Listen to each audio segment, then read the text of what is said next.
Hello, all of you cute beans out there, and welcome to the stream. I am Razim, and this is Data Anomaly Hunter Scar. Season 2, Episode 26, Depths of the Dead.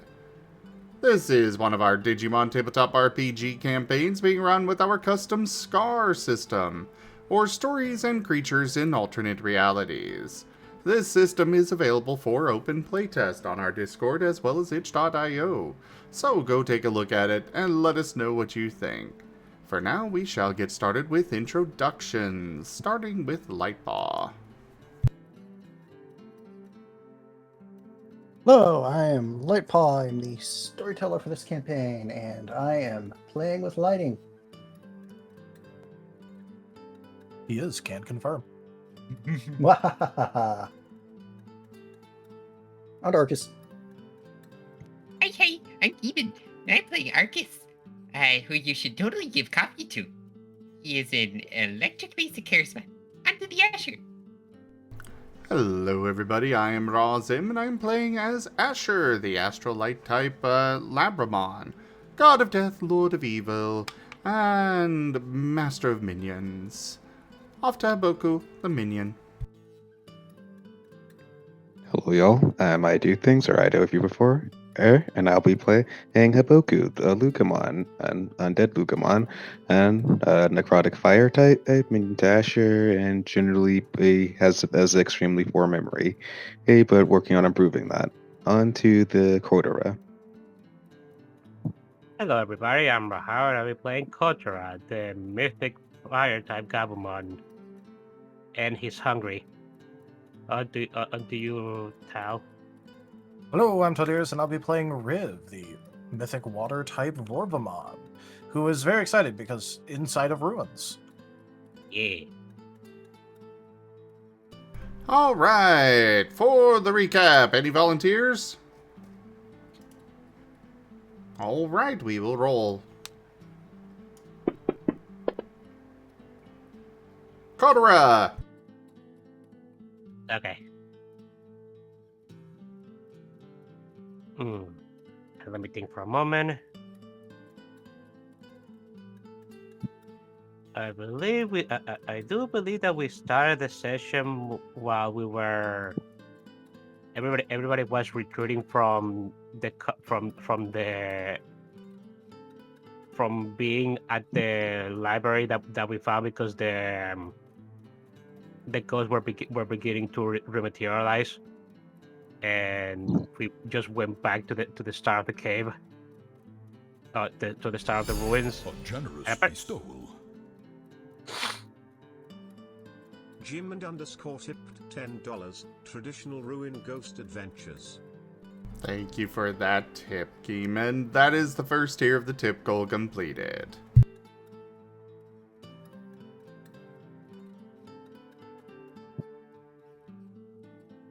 Yeah, so we ended up going back to the entrance of the ruins, and we kind of noticed that the ghosts didn't seem to be able to get past the first corridor that they were all situated at. There was one particular ghost that kept trying to attack us and rush forward towards us, but he just kept vanishing back, or he kept dematerializing and then reforming later. Meanwhile, the others just stare at us. Kotora tried to see if he could talk with them one more time, to no avail. None of them were.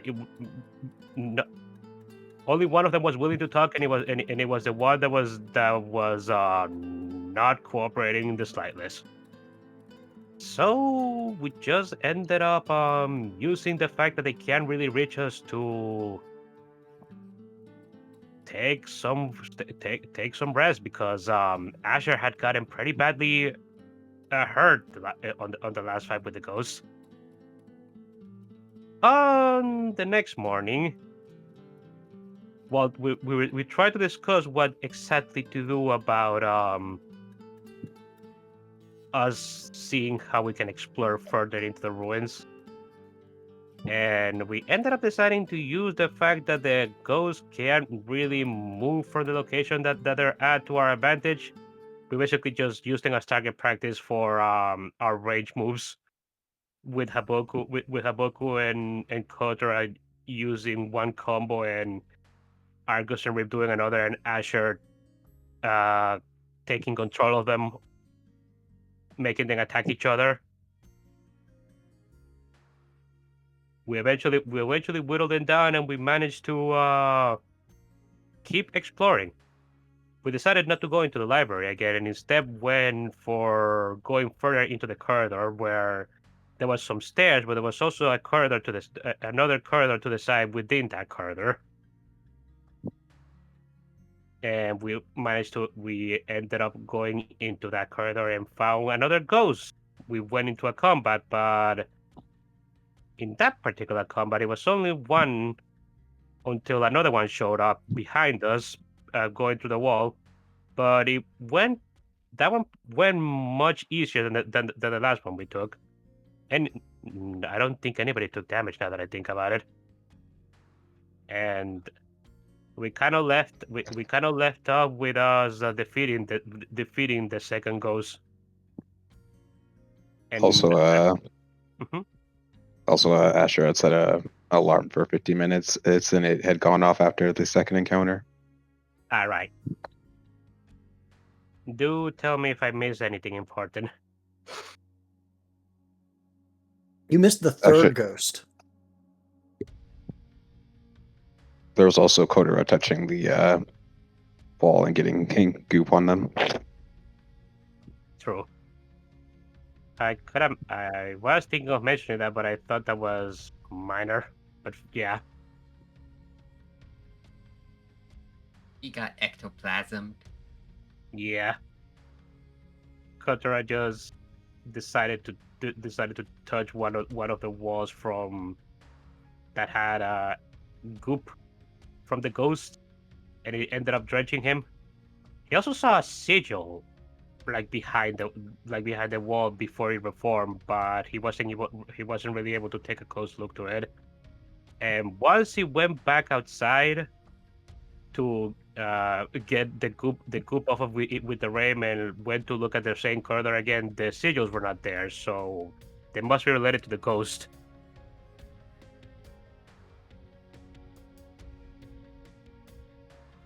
Anything else? Nothing off the top of my head.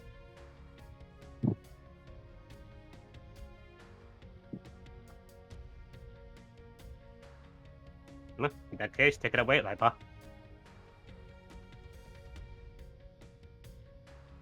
Okay, as the final phantom and that particular trio dissipated into the aether, you guys are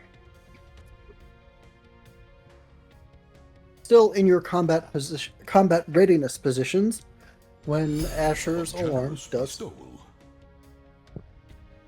Thank you, Ido. IDDoThings tipped $10, Razim coins. Thank you so much for that tip, Ido. The alarm clock did a generous bestowal. Yes, the alarm clock did a generous bestowal and alerted you that the 50 minutes had in fact passed. But it is up to you to act on that information. This corridor is still as empty as the rest of them.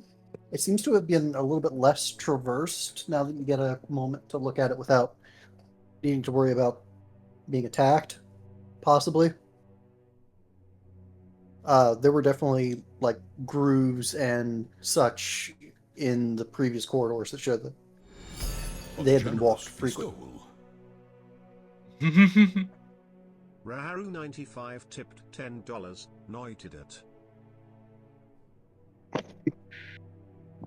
Thank you for that tip as well, Raharu. That is the second tier of the tip goal completed.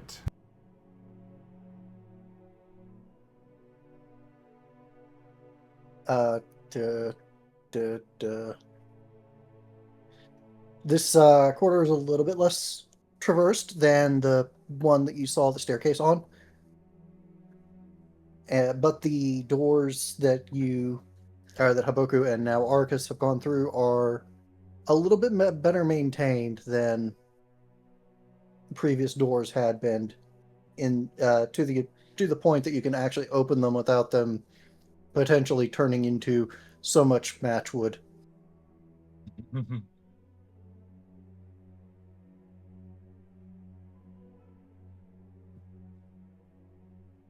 You can even make out some slight carvings on the door closest to you, Arcus, and the one a little bit further down that hallway, both of the doors leading south. Does it look like a language?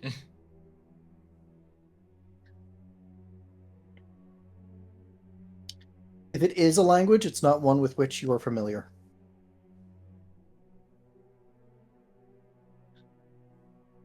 Okay.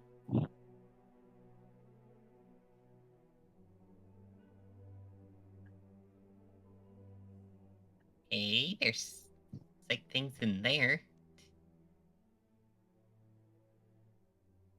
As you open that door, you're able to see that the walls are lined with creches in which bodies rest. They're just skeletons at this point, but these are definitely tomb creches. Yeah, Arcus is not gonna mess with that, given what he heard Asher say earlier.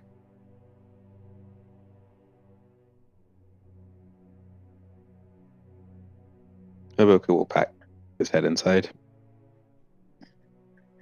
And probably just sniff the air, or if anything, just to recognize any scents, identify any scents.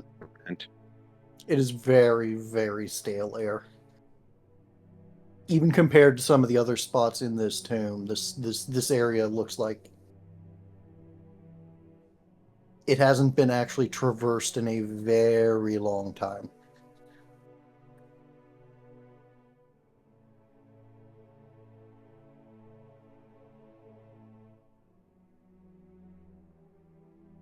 well, after that, he'll just continue following Arcus and keeping an eye out for the rest of the party. Hey, Asher. Yes? Your alarm went off. How much time do we have left? That would be 10 minutes before they pop back up, providing it actually works like that. Got it. Just some, places for bodies over here. Back here. No more further passages. Other than the one that goes around the corner, back towards where we came.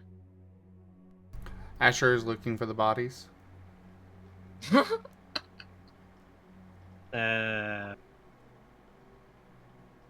What the? Oh. Well, the room is full of spooky, scary skeletons that send shivers down your spines. Ah, but these are going to send shivers down my enemy's spines. Arise!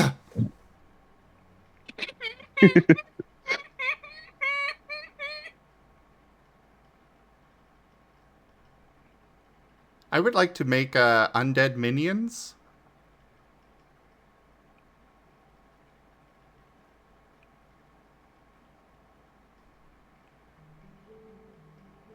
Lightpaw? You are welcome to attempt it, but these are some very, very old bones. What do you mean attempt? You are welcome to invest the motes, but these are some very, very old bones.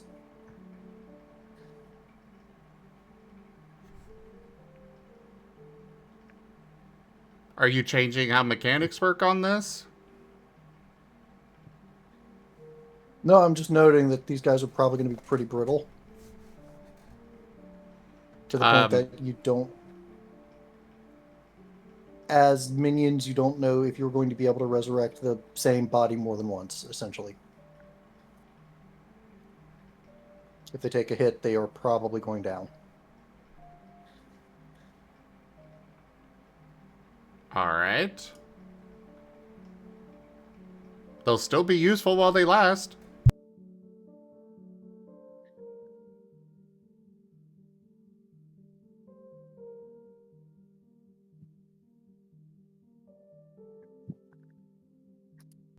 What's that over Zolette, there? that all depends on the actual lore of the Digimon world, and, you know, because it changes all the time. Mummies are a thing in Digimon, and I mean, just mommy mon is a thing in Digimon. that's what I was thinking of. Yeah, but I don't think that it's ever been shown of Digimon having actual bones. I mean, they probably have skeletal structures because they are. Well, they're in the gene world. They are organic, technically, even if they're made of data. Are you trying to argue that Black War Greymon, wait, Black War Greymon? You mean Skull Greymon? Yeah, that Skull Greymon is not made of bones? No, it is definitely made of bones. Maybe Skull Greymon is just made out of chalk. It just looks like bones. Yeah, Zolette, it's best not to poke too much holes at the, into the already exceedingly, hole-ridden lore that is Digimon. Especially when they literally completely change it every time they release a new thing for it.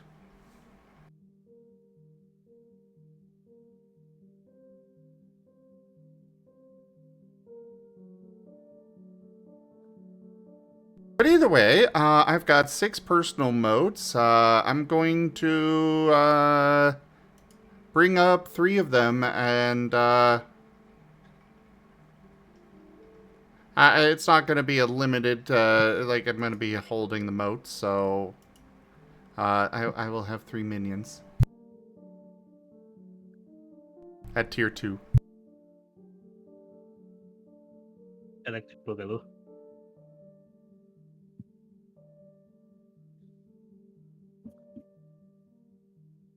I'm pretty sure these are actually necrotic, not electric, but alright, so you've got 3 Skelly minions. Asher is just going in there. His eyes gleaming. Ah. Yes. These will do nicely. I'll take this one, and one of these ones. Arcus is following in as soon as he lost sight of Asher, just so Asher isn't alone.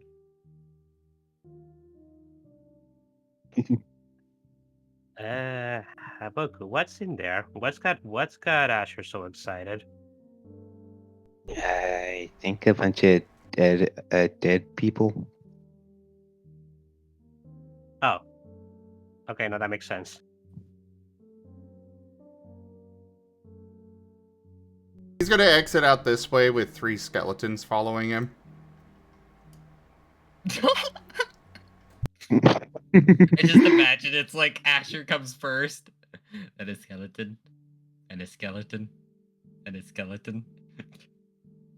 Question. How do the skeletons look like? About like that. What was that? That's helpful. What? So about like that in the DAH room. Ah.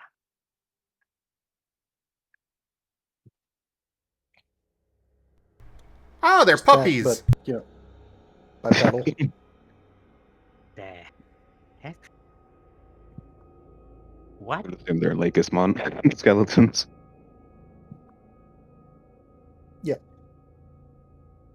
So they do look like Legion's skeletons. If you know what a Legismon skeleton looks like, sure. I mean, I can approximate from how their bodies actually look like. That's probably why I was asking. But if they look like puppies, if they look like they're walking like puppies, then then no. No, they're definitely bipedal, but Okay. I'm gonna assume that's a rabbit skeleton or something. yeah, there's a rabbit skeleton. Wait, what's the third one's name? We've got Skeleton Banui, Skeleton Carrots, and Skeleton Longear.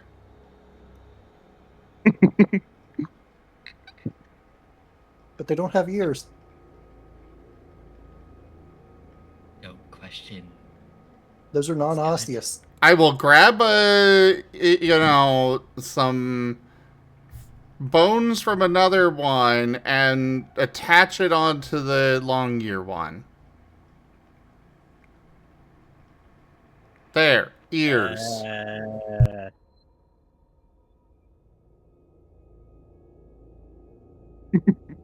This is not in character, this is out of character, and because the storyteller is deciding to be a pumpernickel.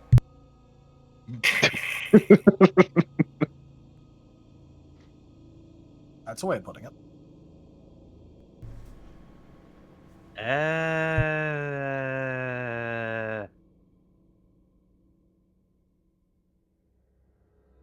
Um.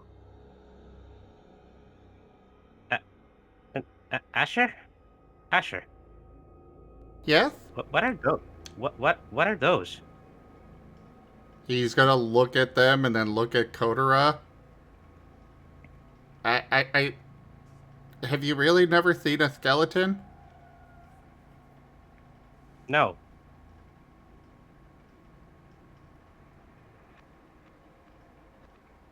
Yeah, I think Blink, that's what he did, blink. people.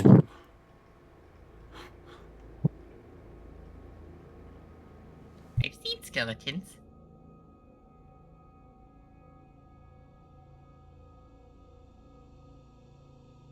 Cutter is just going to roll his eyes now. I know what a skeleton is. I just whose are those skeletons? It's more what it's more what I'm wondering. Does it really matter? They're not using them anymore. I mean, maybe.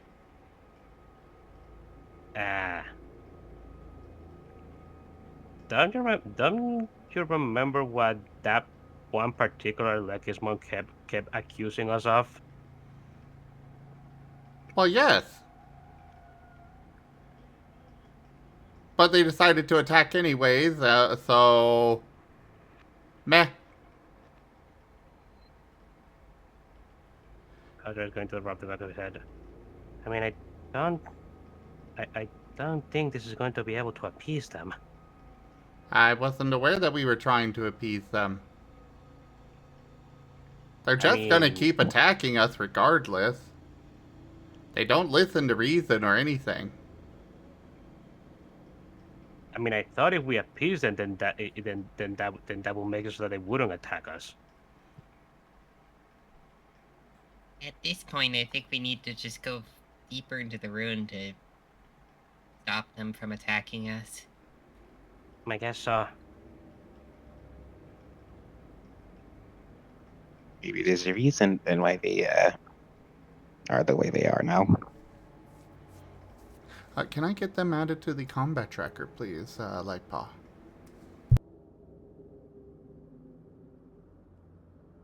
Also, as much as I would like to explore this floor more, should probably go up and see if there's another area where they can't get into. Yeah. Either that or we gotta go back to the entrance now because they're going to be spawning at any moment now. We gotta decide quickly. Okay, let's go down. Okay. Yee! Nobody's too hurt yet.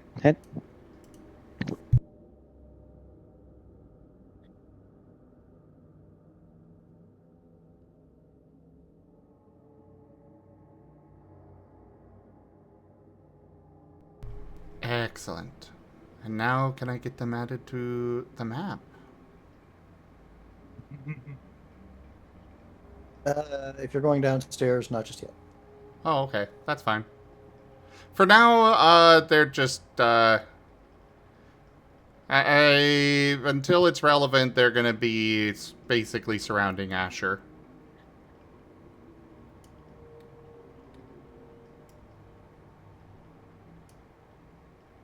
It's a decent lighting effect. Oh, I know. The lighting is fantastic. I love it. Yep. Okay. I just wish it remembered what we'd previously have seen, but oh well. Yeah. Well, it would if, like we could just move our characters over and just, into the various places to uncover them. So, just do that with each of your characters. It's just something that you have to do with this. Because the lighting was added afterwards. If we had started on this map with the lighting, it would have remembered it.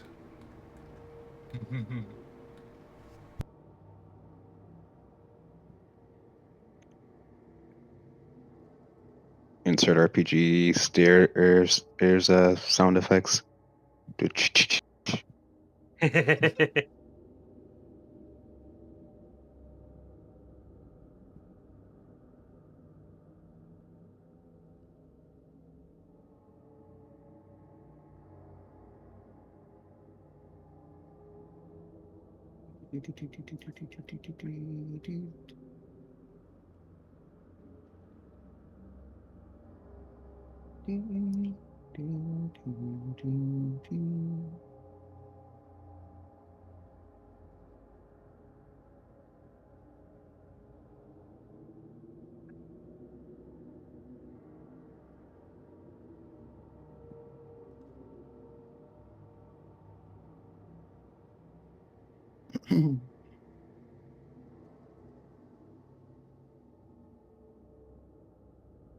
And we are going to need to switch maps. Yeah. Now generating terrain.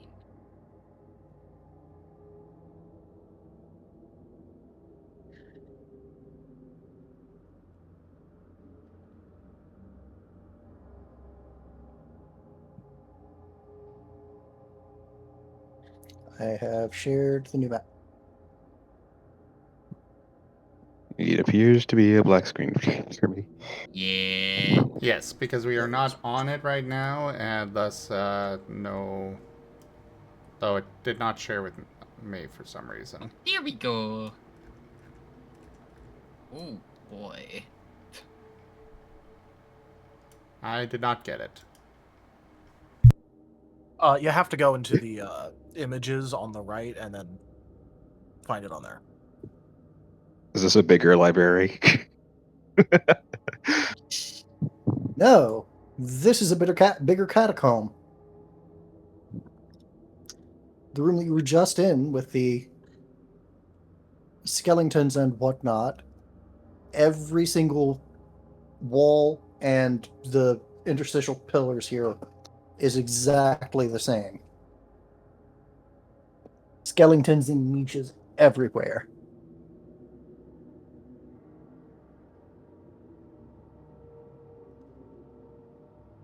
So, there's a whole bunch of bodies down here that I could raise more skeletons with?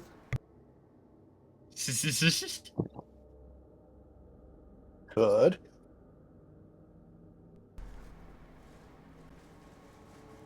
Someday. Someday. So where are our tokens? There's no map. Forest Tomb 2. Oh right. Every time I try to move, it just gives me an arrow. Ah, yeah, that is probably for the best. Oh, you unlocked Yeah, it, we have a but... movement lock on right now, I think. Or he might have just There we left it off, though. There we go. When it comes to lighting, it is generally better to use that, especially for combat and such, but yeah. Oh, it is good for measuring line of sight.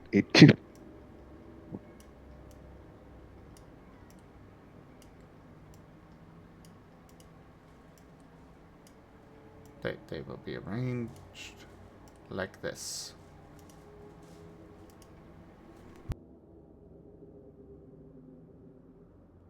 Well, anything out of the ordinary, well, anything noteworthy upon on us first entering here? As soon as you set foot down here, the entire area begins to glow with a silvery green light. Not entirely unlike moonlight,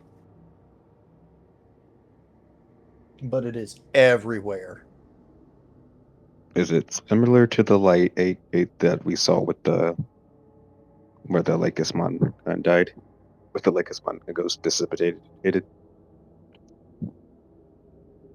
Fairly, yes.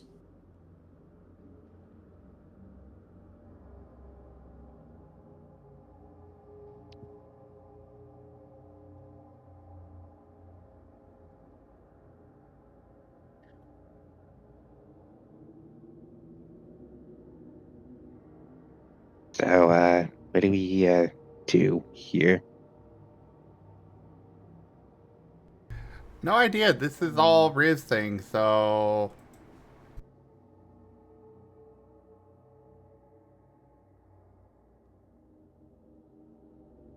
Probably make sure if this area is like safe, like the entrance. Yep, Riv is mostly just taking notes right now, but upon hearing his name, he will look up and then just go, "Oh yeah, so just go around places, be careful where you step, make sure not to run into any sort of traps. If there's any sort of creatures or anything, you know, come get the rest of us, and please make sure not to touch anything before I've been able to write things down about it. Also, if you come across anything glitchy at all, no matter the amount of glitch, don't interact with it. Please just call for me."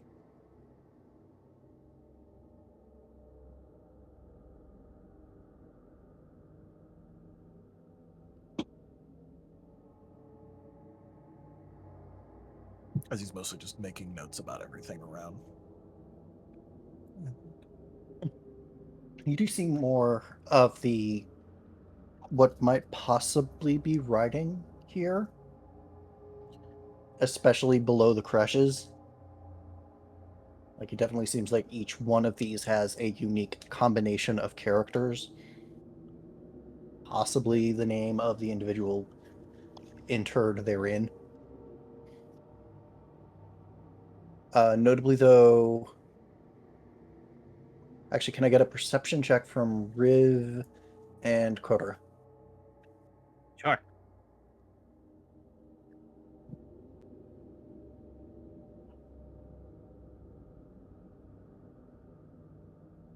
All right. Body instincts Do you want it to perception is be? fine. Do you want it to be separate, or do you want us to teamwork? Individually, if you would, please. All right, cool. Okay. It does body instincts perception work for you? Yep. I'm gonna go for mind instead. Perfectly acceptable. I would prefer it stay instinct, though.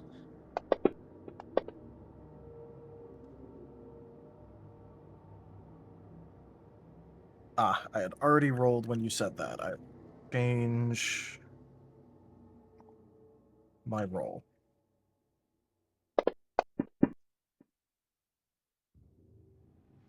All right, so now it's a 3.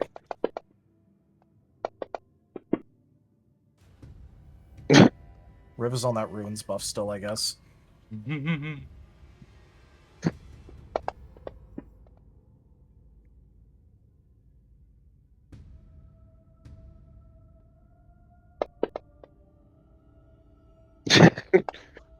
Wow, Riv is, or Kotora is going for it.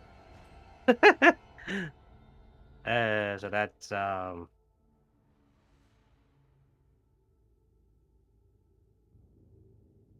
8, right by my 8. count. Yeah, 8. Okay, so for the first time in that you can remember, Kotor, you have noticed something odd that Riv has not yet. And that is that none of the creches over here are occupied and none of them have writing.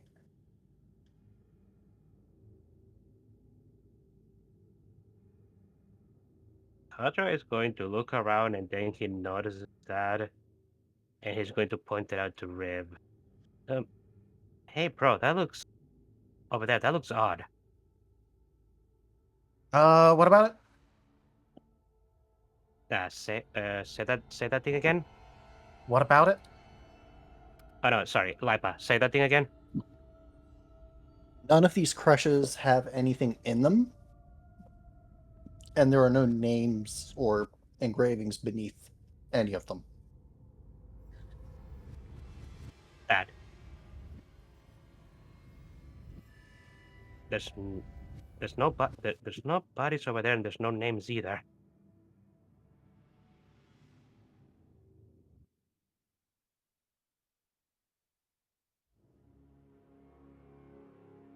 Huh.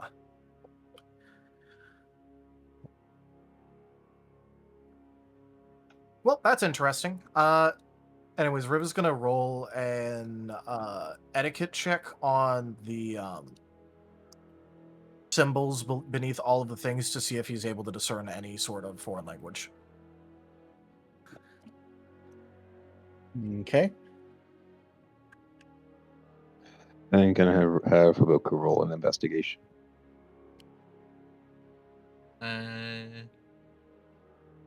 Let's see. Take +2 from Arcus.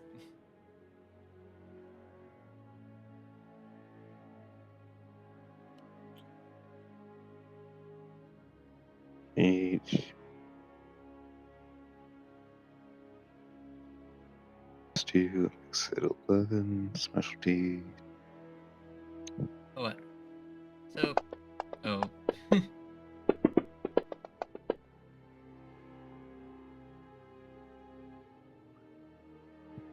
haven't saw the one. Oh, come on, that was totally a 10.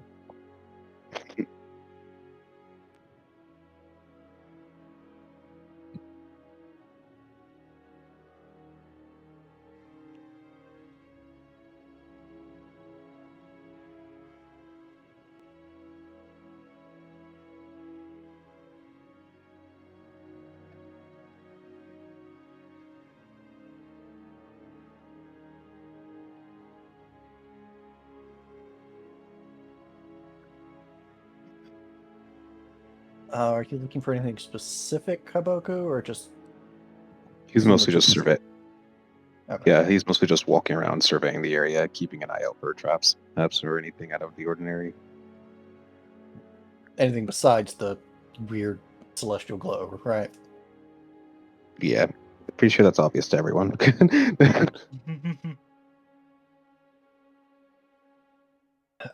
There's nothing extremely unusual. I mean, these are spooky ruins, but spooky ruins are just spooky ruins sometimes. It is a tomb. There are bodies. There don't seem to be traps. For what that is worth.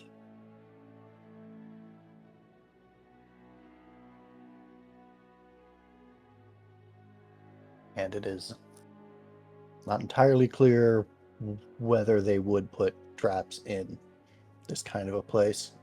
Riv, you're able to detect certain symbols popping up more frequently than others, which definitely suggests that whatever these are, they are a language, and this language has the local equivalent of vowels.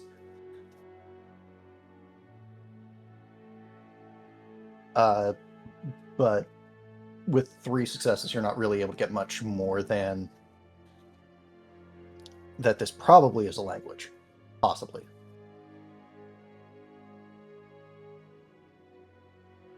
Alright. He's going to be recording them down for later anyway. This was just more to see if he could figure out anything in the moment.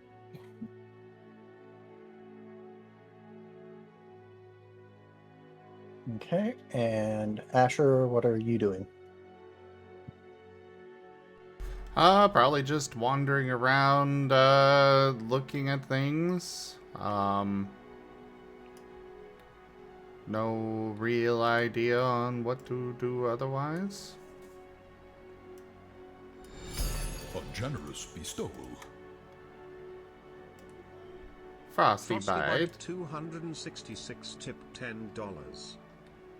Thank you so much for that tip, Frosty Bite. I appreciate it. That is... Oh, none of the tip goals. Or none of the tiers. But still, thank you.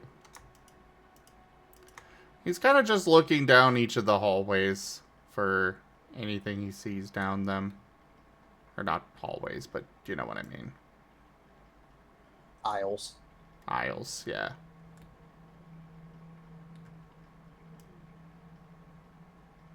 Nothing so far. Hey, Haboku. Hmm? Yeah. Wanna go after Asher? Kinda... As Arcus points. Not super concerned because Asher has the skeletons with him, but still kind of pointing it out.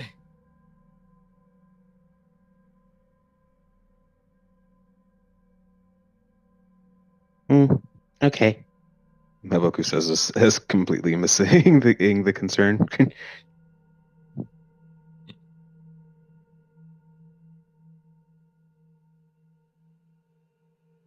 And Arcus is gonna go after Asher.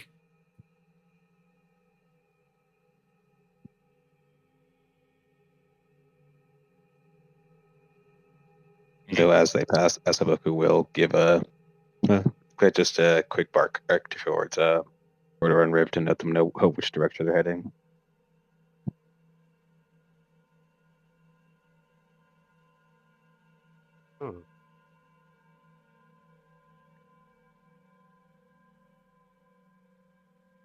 Hey, bro, why do you think there's no bodies in this particular section of this tome? Well, there's a lot of options, actually. I tried to figure out if this was actually a full-blown language or if it was just, maybe something a bit more symbolic. As far as I'm able to tell, it is, I think, an actual language. I don't really have confirmation of it, but it's extremely likely. I see. And I suppose we're gonna have to try and see if we can figure that out. If it will have some actual peace and quiet to go through those notes.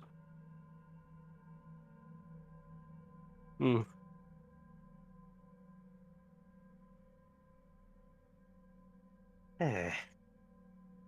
I'm just still wondering what we can even do about our little pursuers.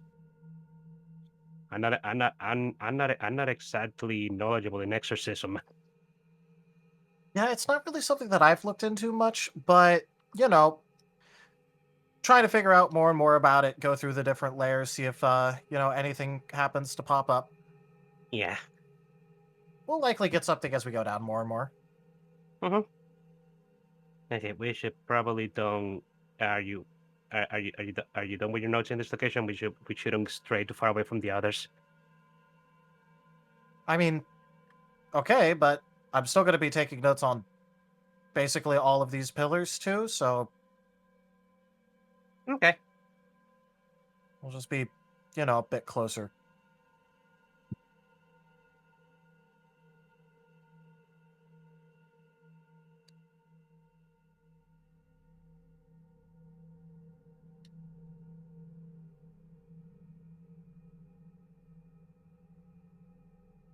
As we're walking around, does it look like there's a ruins go any further, or is it just like this is like? There is definitely a section a little bit further. I mean, as in a little bit further, as in like another floor or another stairway or something. Not that you've seen yet.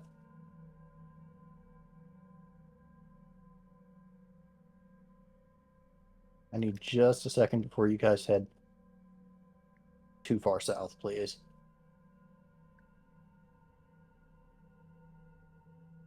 Asher. Yes? Anything you've found so far? No, not really. The only, unique thing that I found is that these rows of columns are,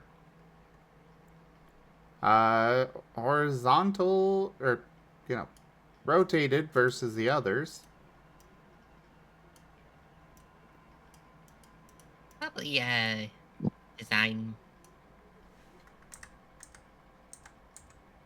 Is seem to go down here.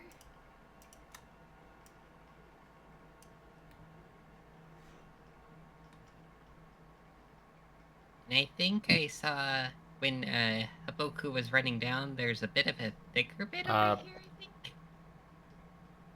Light bias us not to go too far south. Oh, got it. No, you're good now.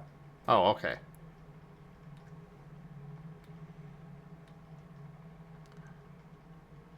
Well, you all coming? I guess we're going this way. I'm still going to be taking notes for a while. Like I said, if you see anything that's, pertinent or needs to be looked at or was on my list earlier, just yell for me.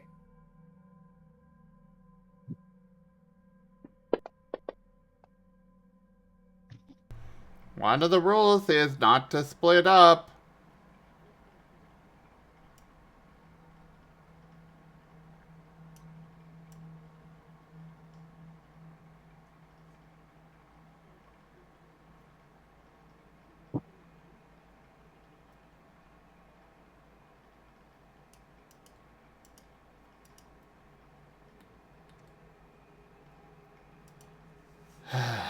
Whatever.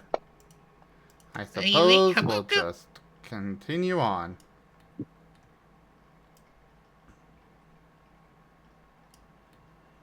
Probably wind up getting ourselves killed or them getting killed while we're away, but whatever.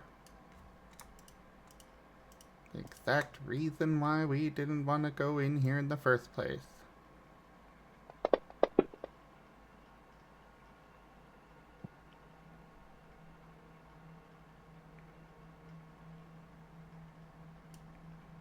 Haboku, you okay? Yeah, just looking around.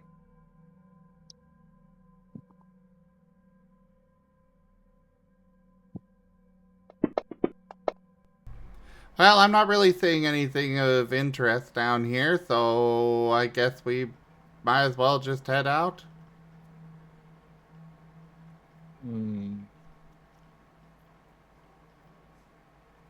I will have Haboku roll a perception now. Yeah, Arcus is gonna look around too.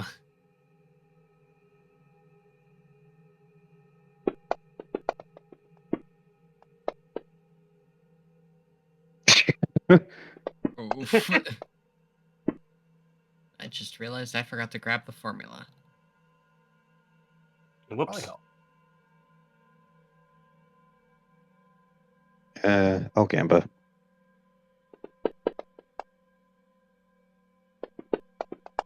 Didn't pay off. Oh well. Less. 6.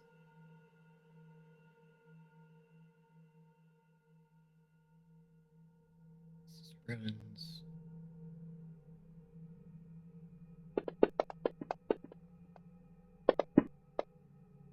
Hey. Hi. Always. I'll accept that. 7 instinct. Perception.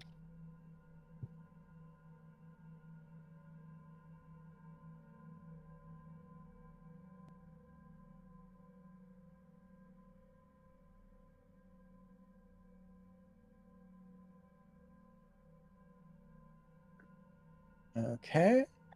Fulgur, what you notice is an initiative check.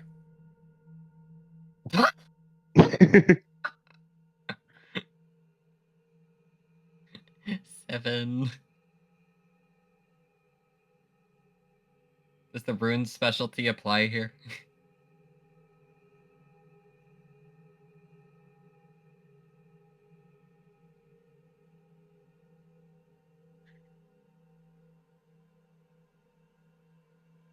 Back. Which one's he's number 8?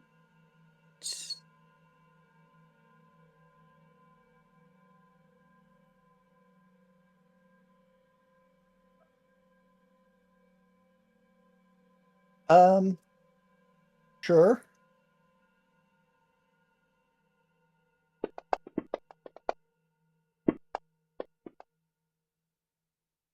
Yeah, this is probably what I'll maybe spend a boost die on to reroll one of those ones.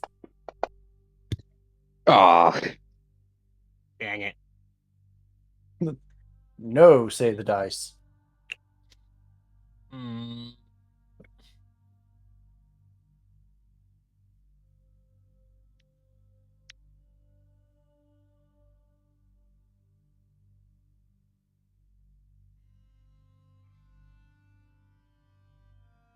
No.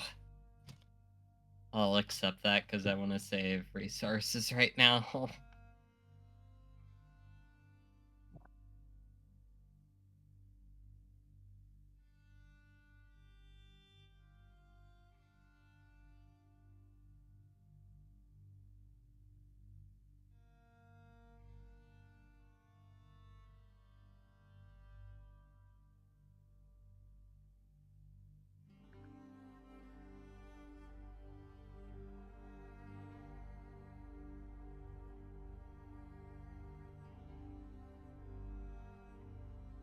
Okay.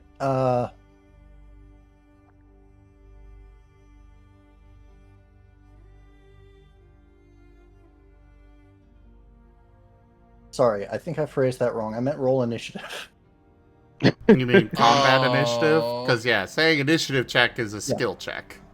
Yeah, that's a different thing. Yeah, that's a goof on me. Is it Okay. everyone Notice rolling is- or? Yes. Okay. Arcus, what you see is a Lekismon with a hammer.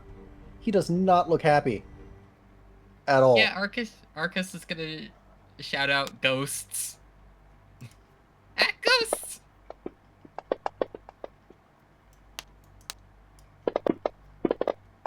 Bro. The Lekismon are here. Yeah, I heard. Bunnies are coming. The bunnies are coming.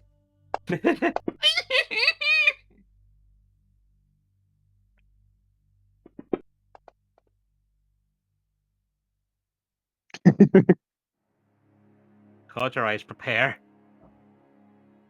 Oh, actually, no, that's not.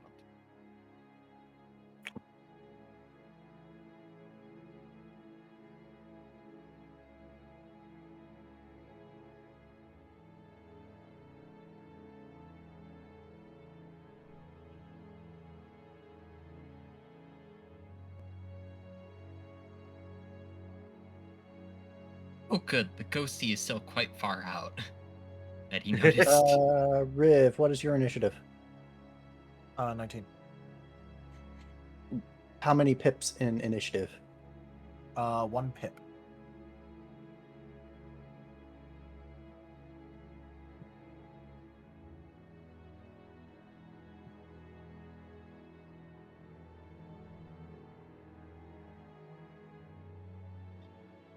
Okie dokie.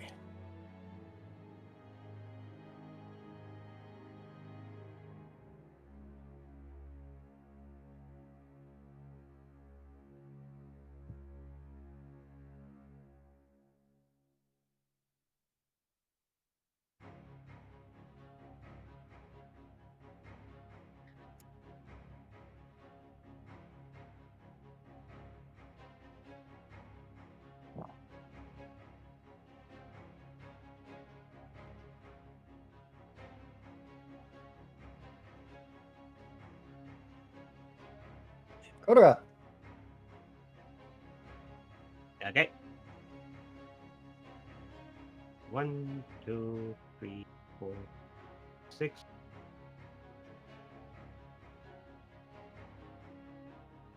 One, two.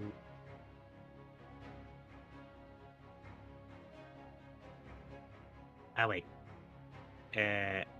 What does the sprint action do again? You move at 4 times your movement speed and halve your evasion scores until the start of your next turn.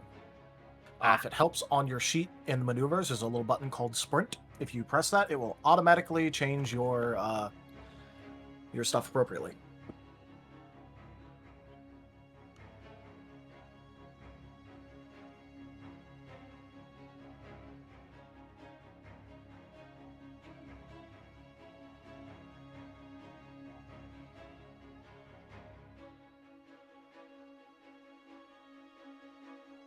So is that like each movement action?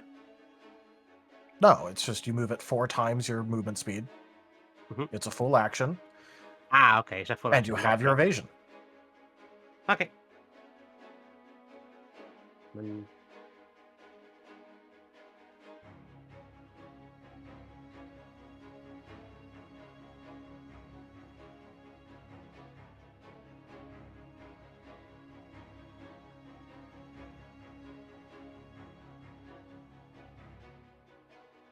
Yeah, that's it. That's actually a full sprint, I think, unless I counted wrong.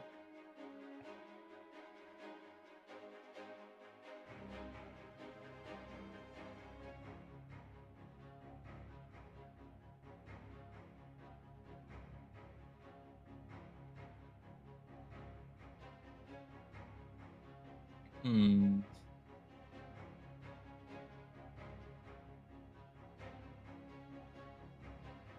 The guy is kind of too far away for Arcus right now.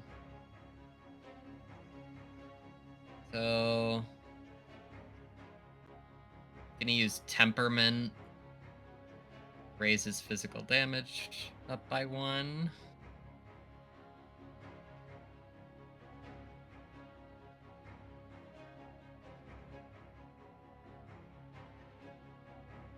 Then he's gonna use the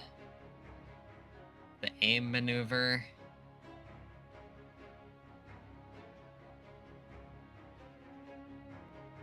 Then move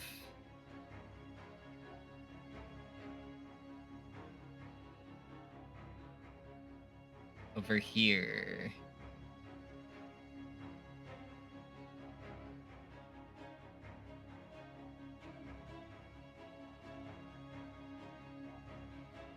That'll be his turn.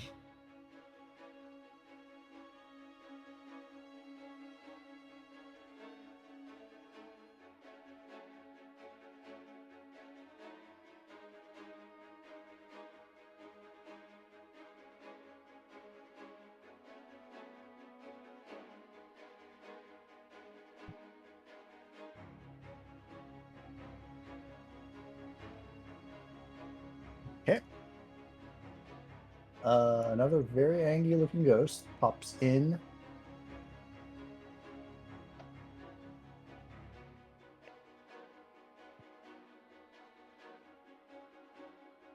Wielding a scimitar. Does not look happy. He's going to take a second 5. 30. Arcus, take an attack of opportunity if you would like. Yes. Ghost did not notice you. That is why I hit around the corner. Nice. Right, so that is. I believe I changed these 2 numbers for this attack. And this becomes 5 because he used the aim maneuver. Oh, this poor guy is about to be Whoops, that's the wrong thing. That's not enough dice.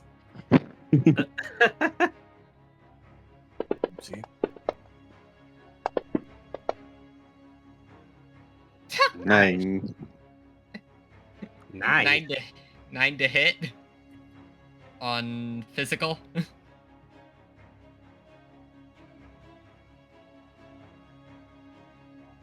That will crit, actually. Ooh.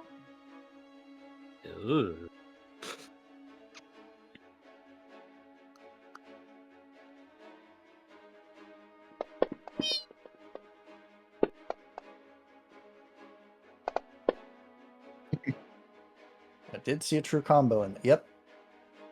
Not that it matters, but there was true combo in there. Okay.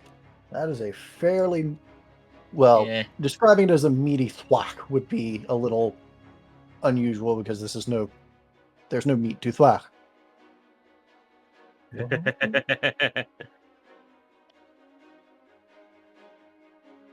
But it definitely is going to feel that in the morning, so to speak. So it feels nothing.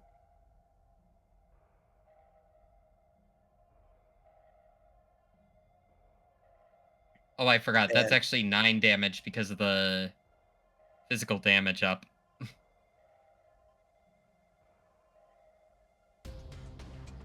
I need to start remembering that. Yes, you do, please. But that was a double That's a move for demon. it, so it is out of things it can do.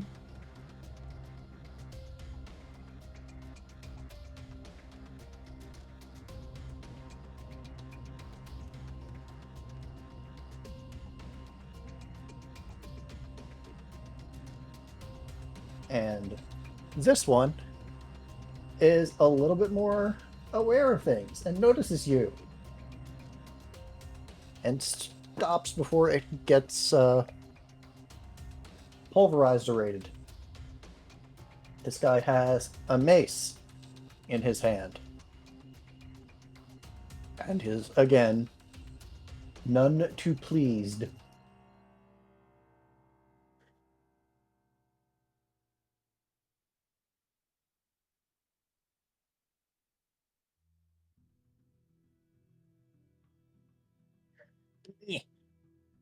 This guy, however, saw you move behind the Yeah. thing.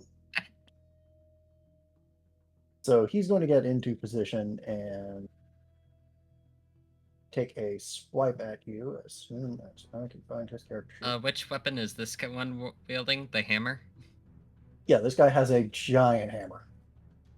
Think Okay. World of Warcraft silly hammer.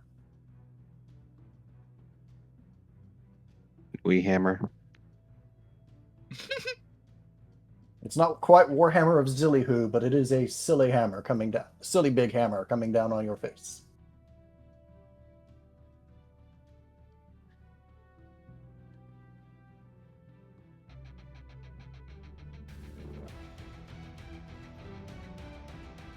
Look at all those dice.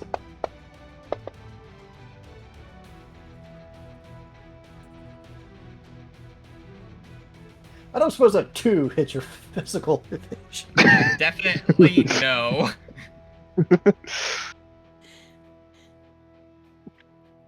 Hammer He is tried to very bring the unwieldy. hammer down, and he hit the floor. Phantom got low, low, low, low, low, low, low, low.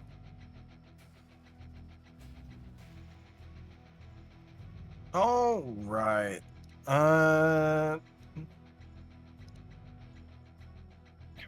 Well, Riv isn't gonna sprint. He's gonna start by taking a standard action movement. Or 1, 2, 3, 4, 5, 6. Take another standard action movement, which is 1, 2, 3, 4, 5, 6. Do a quick action buff, mirror do buff, and end turn.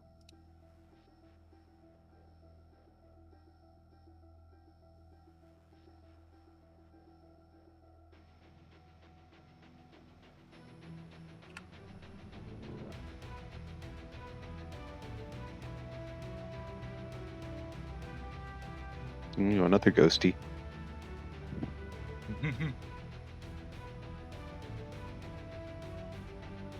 This one, it seems to be using his fists, but they're not just his fists. Something like fist wraps or something that look a little bit lumpy.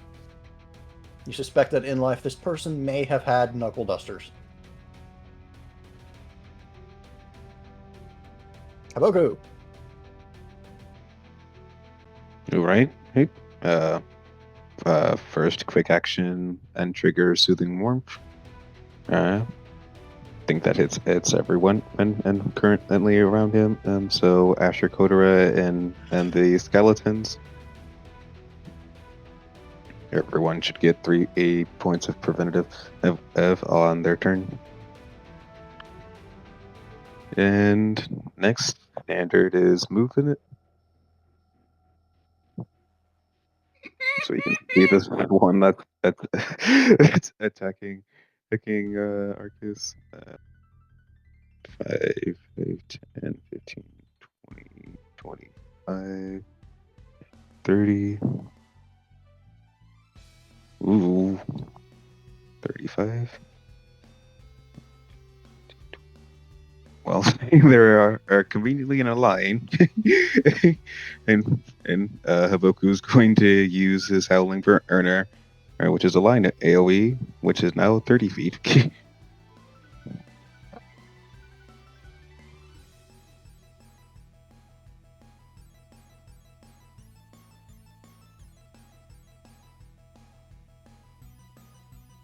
If I just need to double check the formula here.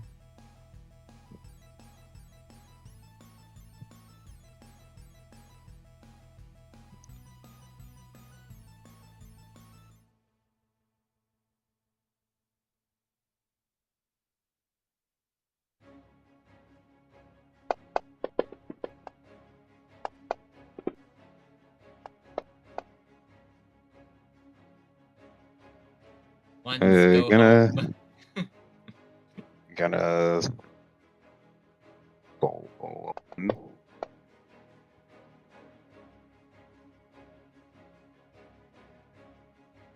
I'm gonna roll another one actually, because I feel this is kind of important. Hey!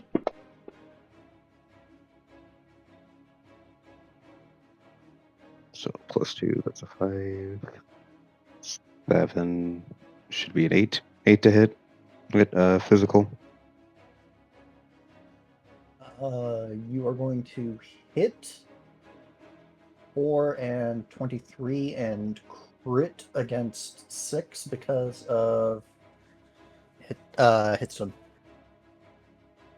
Nice. I'm actually not sure how that's going to work. Yeah, how is that gonna work? Am I gonna have to do them individually?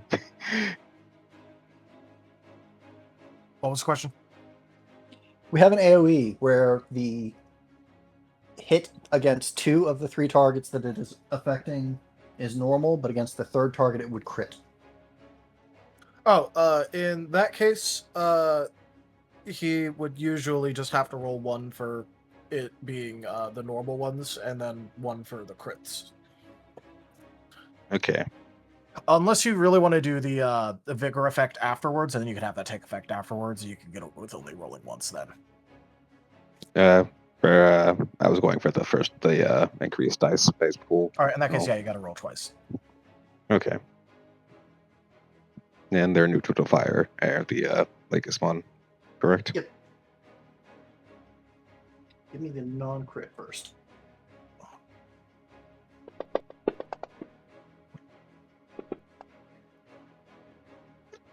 Oh, they're taking chip damage. They are taking chip damage. Hopefully the crit treats you better. Yeah. Building tower move. Oof. It did, actually. Okay. And that will be Haboku's turn.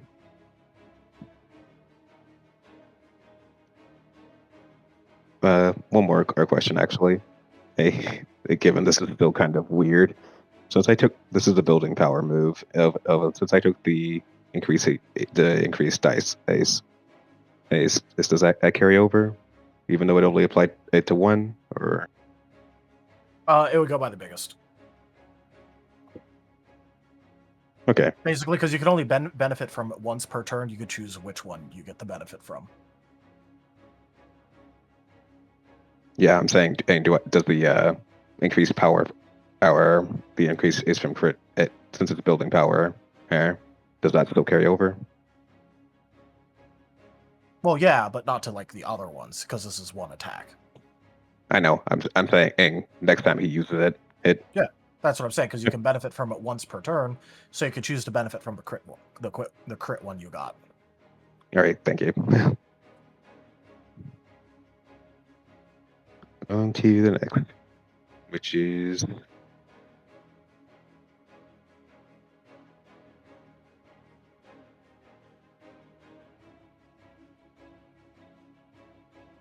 Haboku, you very briefly saw a Lekismon duck around the corner. This one had a spear.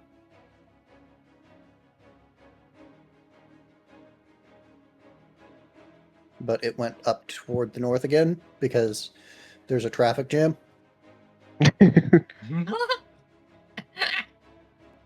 probably didn't want to get involved in the pillar fire that was being spewed there either, I assume. Probably not. Arcus went and went around the corner. It had a spear. Okay.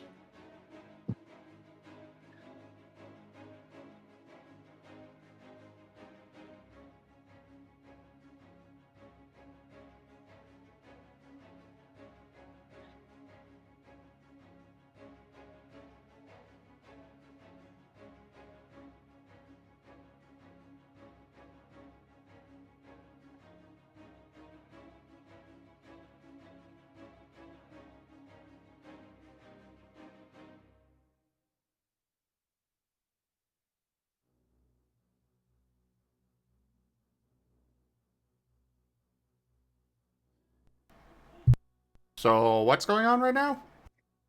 And one final phantom with another different kind of spear pokes its head around the corner as well. Whoop. This one has what's called a man catcher, which is like a spear, but with some fundamental differences. Interesting.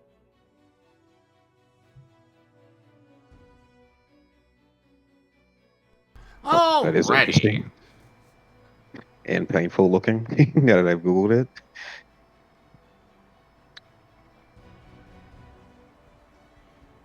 Well, Oh, I see. send the swarm.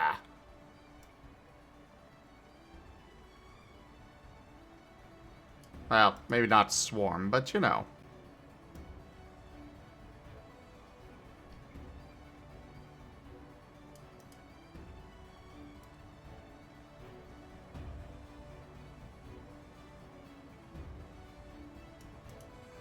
Send you there, and then Asher will move here.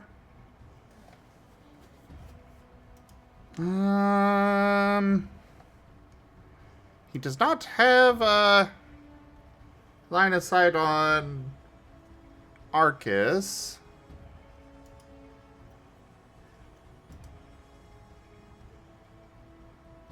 Oh, right. I should probably reset my stat changes from last battle.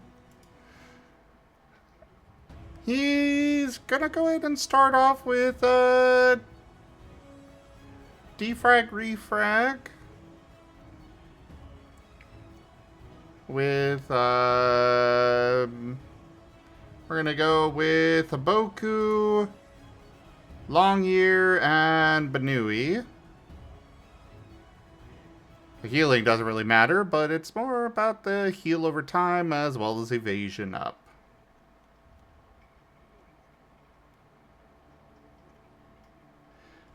And then quick Yay. action judgment on number 6.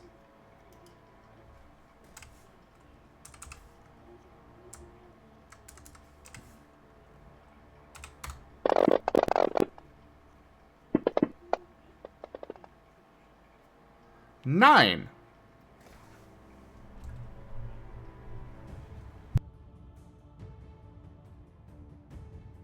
Yeah, number 6 has been bullied a little bit, so it doesn't matter what you were rolling against. That one definitely crits. Fundaba. I will go with 1.5 times dice. If I remember right, they were double weak to light, right? Yeah, I think. Lisa? Alrighty. So there is upfront damage. Apparently is feeling particularly judgmental today. 5 damage. And they've got a dot on them. Oh wait, I gotta roll the application roll for that.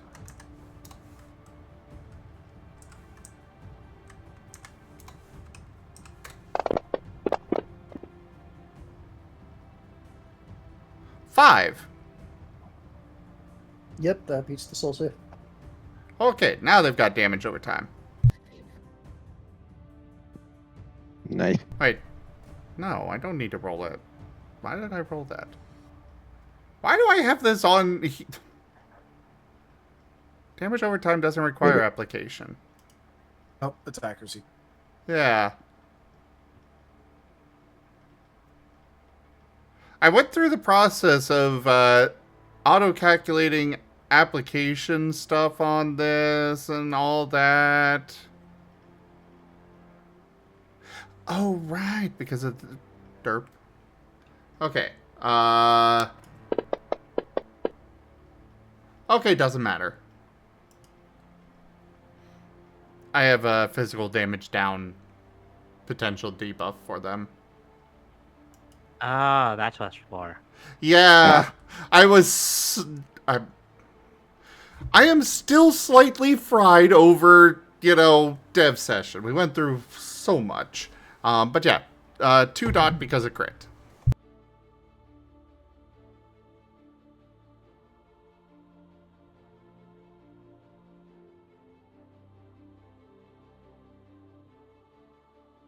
How much dice is rolled for heal over time again?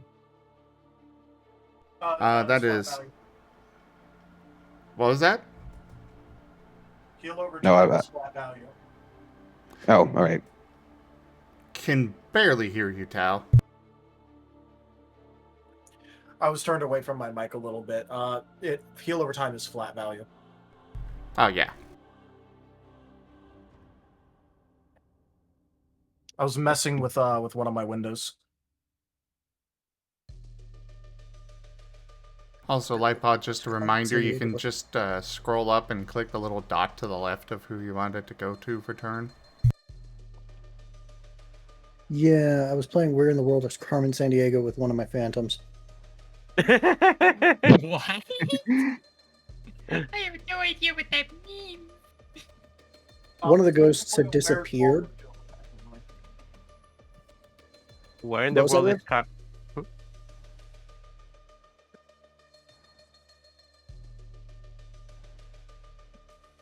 Where in the What was world that? Go ahead, Kotora. Where in the world is Carmen San Diego is like a, if I remember correctly, like a find something game. Yeah. That also got turned into a TV show. Yep, which is why I said it's basically a Where's Waldo thing as well. Because Where's Yeah. Waldo is more well known than... Carmen San Diego. Yeah.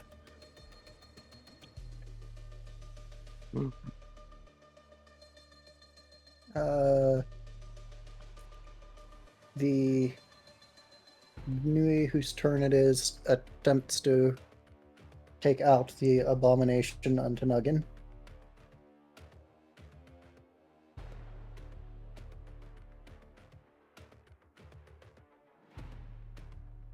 Who Whose turn is it right now? Phantom 12. Probably the phantom that he's trying to find. No! Interestingly, it was the other one. Does a 5 hit the physical evasion on your skeleton? FYI, they're not showing on the combat tracker. Yeah, we don't see them. Ah, there they are. Ah. But yes, that would hit.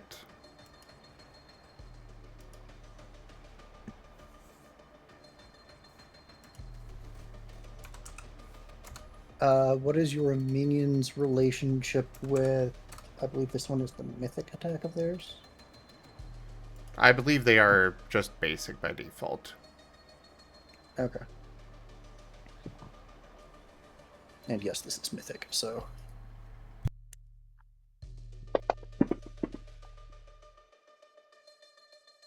Six physical damage. All right, that was on Carrots? No, that was on Badui. Badui.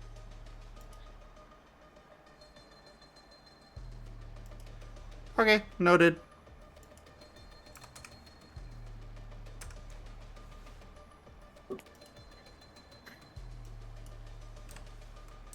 Kotora. Okay. 1, 2, 3, 4, 5. Dang it.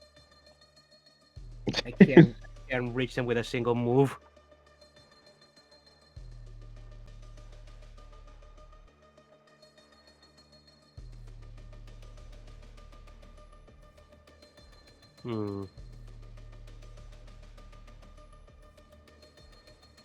By the way, don't forget to reset your evasion back. Yeah.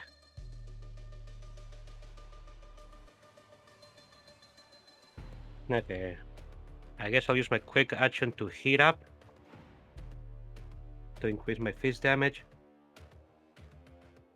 And then I guess with my last action I'll brace.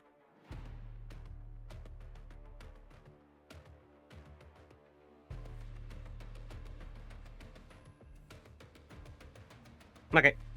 That's it.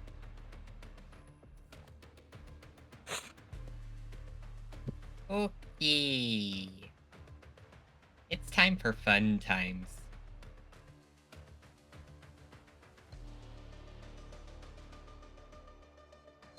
I'm just going to need to pat this out, though. First of all, he's using Fleet Paw to ignore attacks of opportunity. 5, 10, 15, 20, 25, 30, 35, 40. Now, these are the targets for Sonic Boom.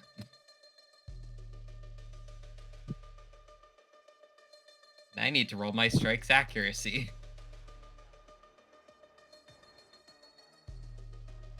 So, quick rundown of what Sonic Boom is. Provided you move your full speed in the turn, you are able to roll accuracy for your strike in order to deal 1 chip damage to those you move past within 5 feet.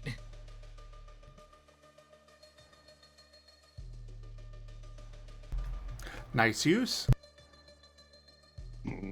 Very nice.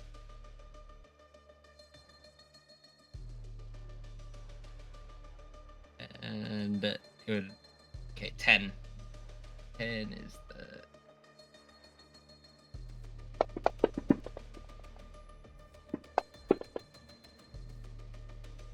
the... Well, at least it inflicts hit stun.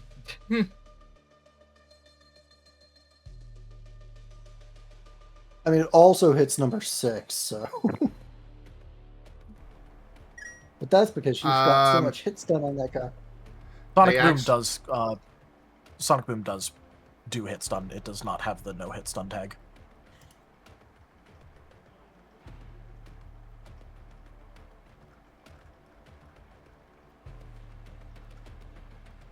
Yeah, number 6 is physical evasion is at 1 right now, so 2 successes is enough to hit it. That's what I was saying. That does 1 chip damage to Phantom 6. Two And hit stun to 4, 12, and 8.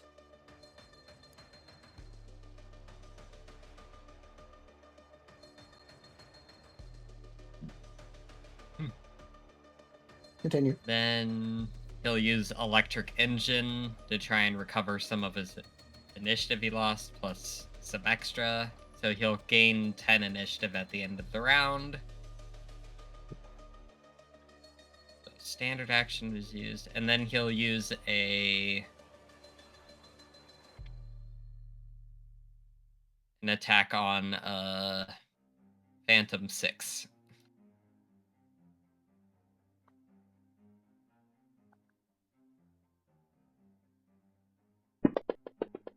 Whoops, I did not do that right. That would be a 0. Because the 5 needs to be ignored.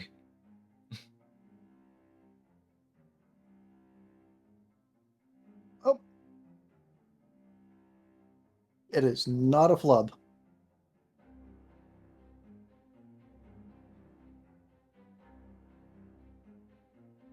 Congratulations, you don't immediately botch.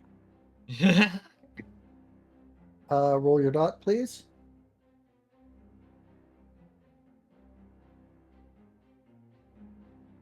Asher? Sorry.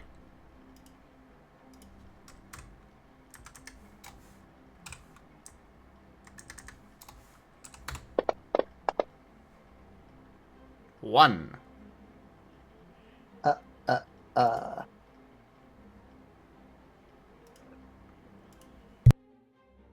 Surprisingly not dead yet.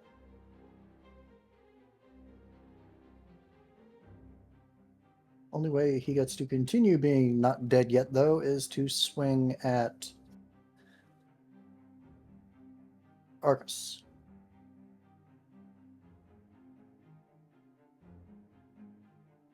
Because that is way, way too much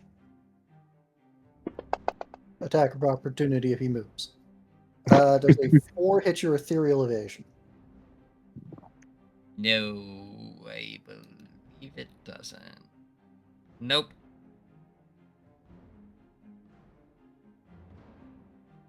Alrighty, well, that was its turn.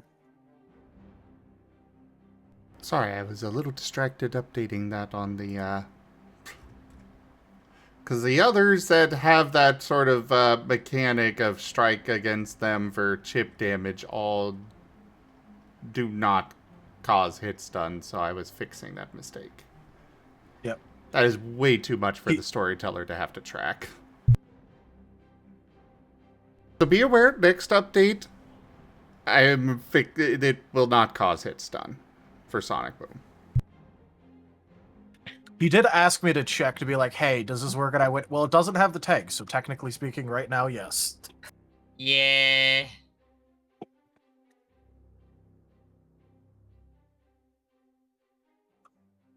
Number 4 is moving in and swinging the mace.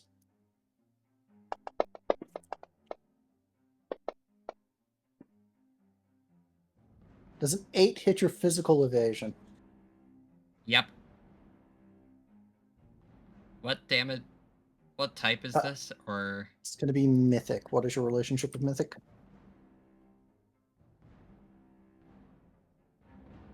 neutral?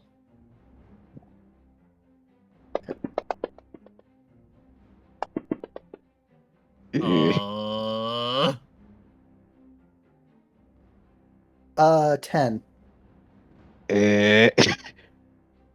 physical. These guys don't always hit, but when they do, Bonk. Ow. LeBonk. Very long indeed.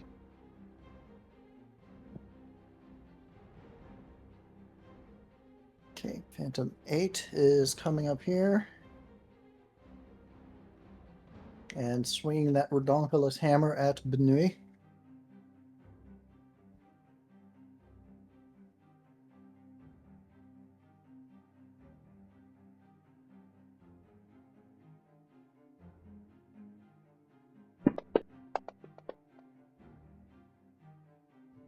I'm assuming a 2 does not beat their ethereal evasion.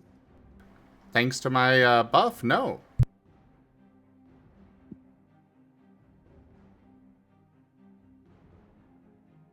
All right, let's take a movement action down south. 1, 2. I see one, so 3, 4, 5, 6. 2, 3, 4. I'll go ahead and attack Phantom 12 with an attack. Before I do that, though, I'm gonna go ahead and do a quick action buff.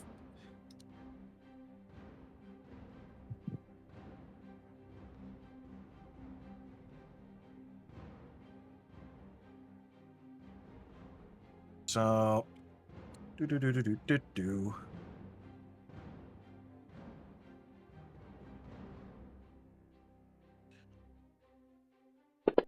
Oh wait,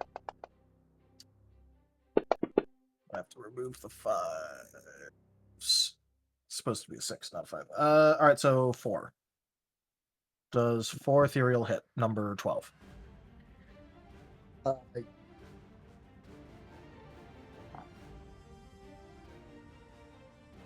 12 just take its turn. No. Yes. All right, cool.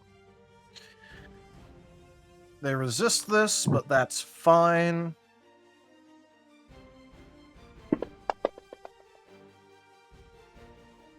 For 2 damage. Chip. Chip.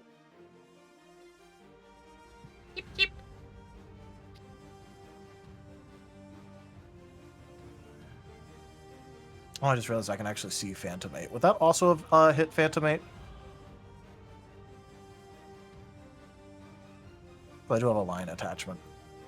No, it would have hit the wall. No, I mean, like, because I could have it go from Phantom 12 and then put the line in that direction. Oh.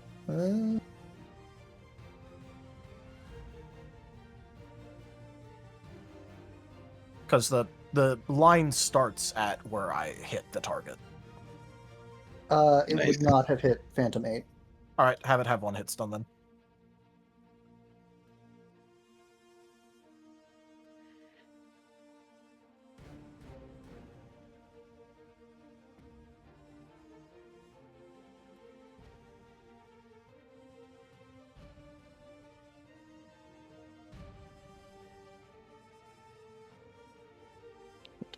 .23 is here.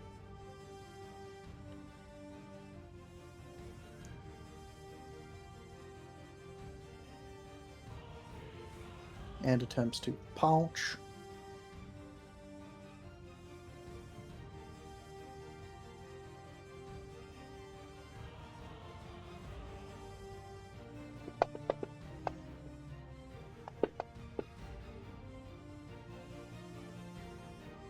Does a 4 still not hit your ethereal evasion?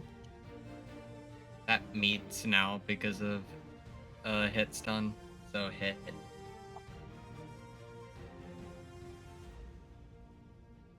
Okay.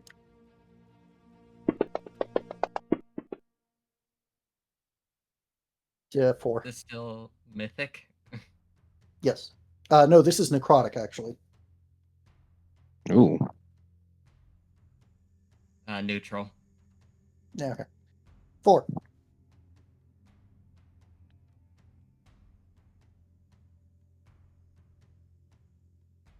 Either way, I think that's Chip. Yeah, that's Chip.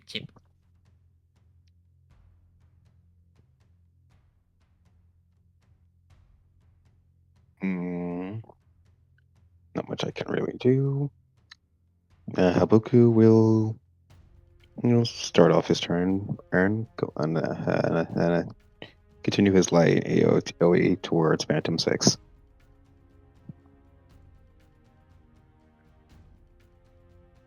Okay.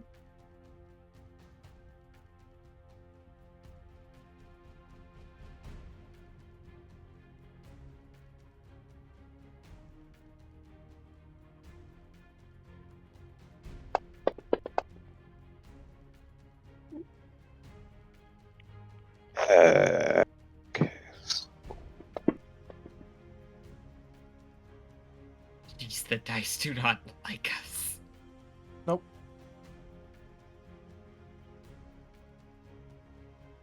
It is at least hit stun.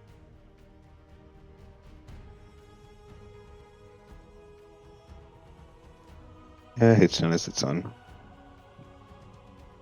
After that, Haboku will take a movement to step out of Kotora's way.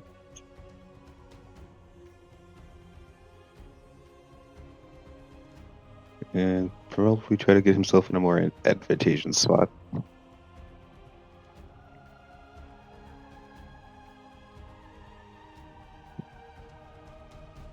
Does entering in the square trigger AO? No, it's leaving. Not threatened square. Okay.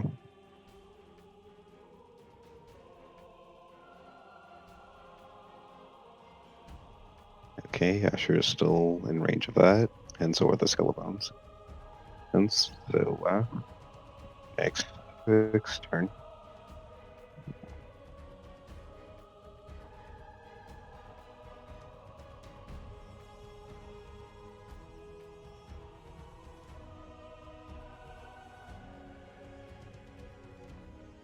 Yeah, he's getting here.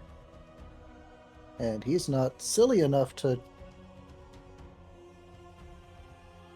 Well, no, he'll spend his other move action to move here.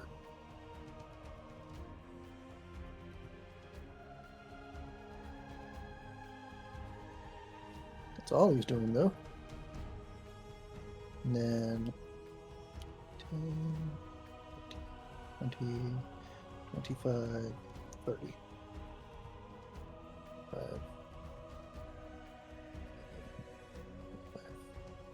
55, 60.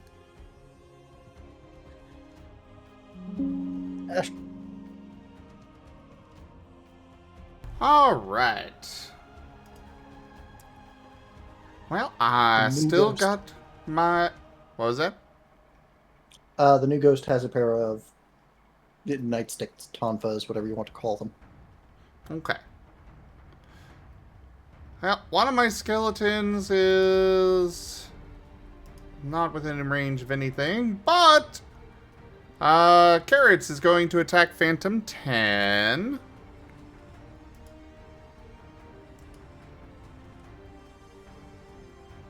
And that will be...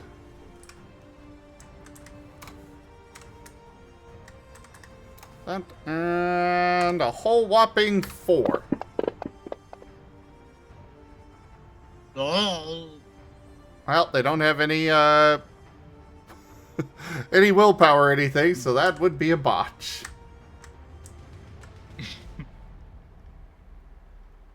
Banui. What was that?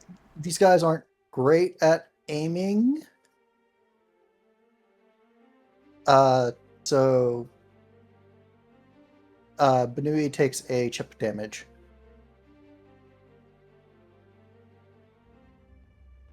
From the botch. Okay. No hit stun, just a chip damage.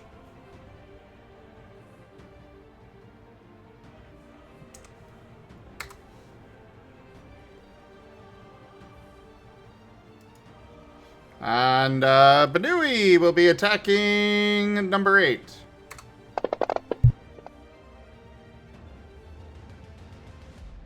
Yay, at least hit stun.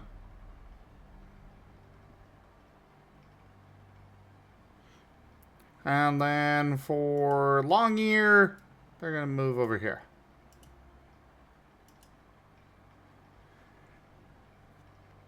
And now for Asher, he is going to use defrag refrag. Putting, let's see, we're going to target Arcus. Carrots. And Haboku, how are you doing on health? He is not taking any damage. Okay. He still has the 3 for 8 preventative. Alright. Riv. Yep. Those 3 get +1 evasion and 1 heal over time. Arcus, did you take any damage? Yes. Okay, then I get to roll heal. Because I also have heal power, but I didn't bother with it the first turn because none of them had taken damage yet.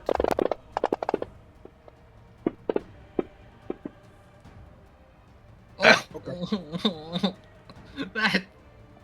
Oh, poor Asher. I have boost die. I'm not gonna do a full willpower or anything right now, but I can at least soul one of the ones. There, you get 2 restorative. Arcus. Sure. And you also have heal over time 1, so you get that every turn. Hey. Then I need to roll this. I am good. Alright, and then otherwise, Judgment. How is 6 looking? Off. Alright, so I won't bother putting more on them. I'm gonna target number... Well, 8 just got some hits done, so we'll target 8. It was 8 that I targeted, right? With, Banui? Yep. Alright, so that would be 11.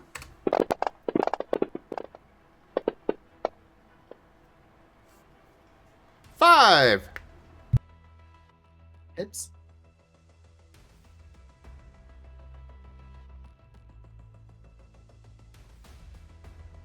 And that is for... Oh, right, this has additional target. I'll also target 8. Does it hit 8 as well? 8 was your initial target. Oh, well then 12. So 5. Their baseline ethereal is 5, so it would hit that too. Okay. Alright, so then they each take 2 damage up front, and now they have a 3 dot.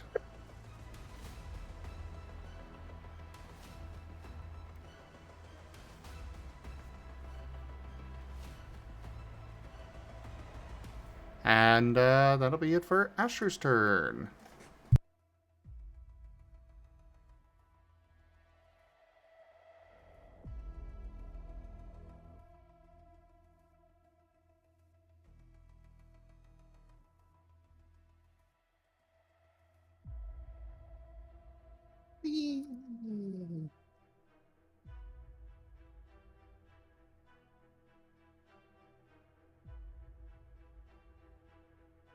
Or is kind of boxed in, but it is going to continue swinging at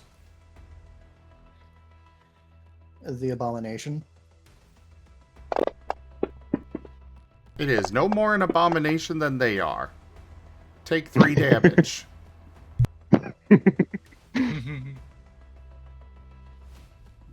Well, not from its point of view. What about abominations?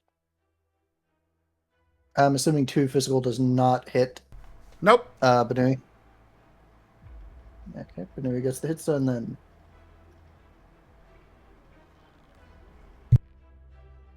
Do you like a small go see the like him on skeleton as an abomination?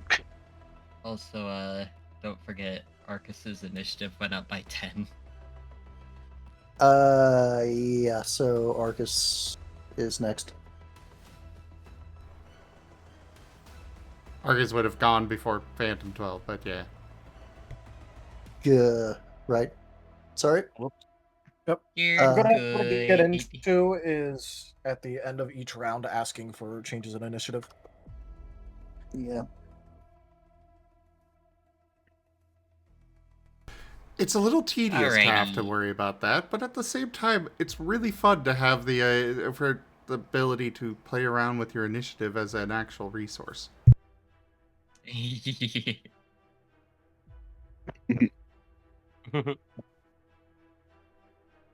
So yeah. Arcus is going to attack Phantom 6. But first he's gonna use aim. Also, don't forget that you do have your heal over time. Oh right, that goes up to 3 now.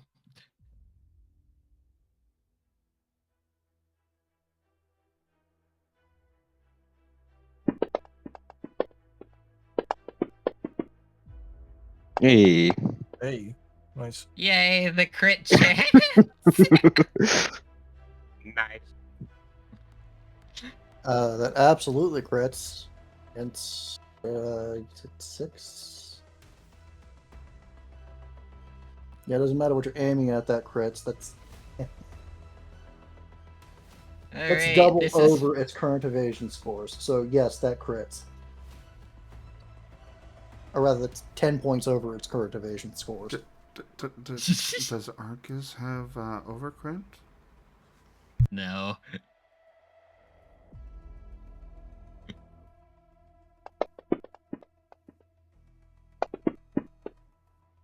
Wow. Let's go. 15 points of physical damage to Phantom 6. Oh, that helps. It was already practically dead. Still helps. I'm doing the math here. I'm just curious.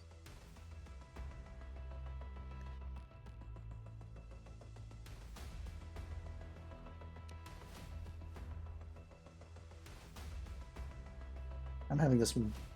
Yeah. Yeah, that. Yeah. Hurry up, storyteller, or we're going after your hit points next. No, the thing's absolutely gone. You dealt so much over its current that it actually went into more than twice its negative hit points. Oh. It's dead. So it vanishes, yes.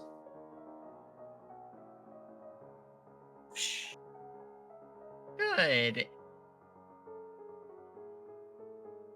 And now, Arcus is gonna use Fleet Paw again. And 5, 10, oh, 15, 20. Wait, let me actually read the. Okay, so it's Phantom 23, 4,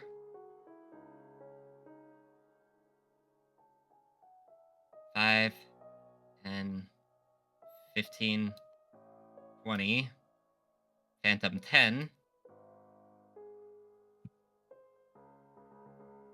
I was at 20, right? Yes. That's what you just said. 25, 30, 35, 40. Now I get to roll strike accuracy.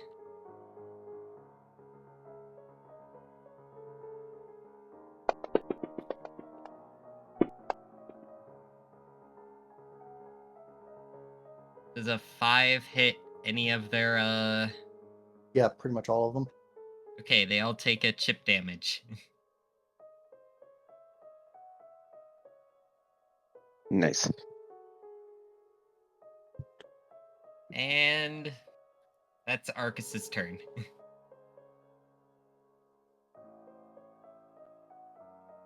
Now it's Kotora's turn.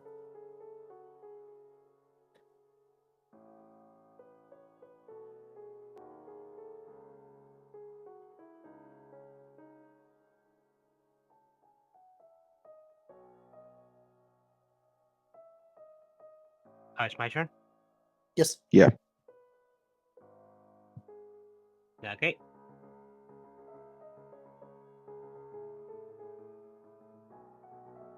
I'm going to hit up again to increase my fist damage one more time. And I'm going to move here.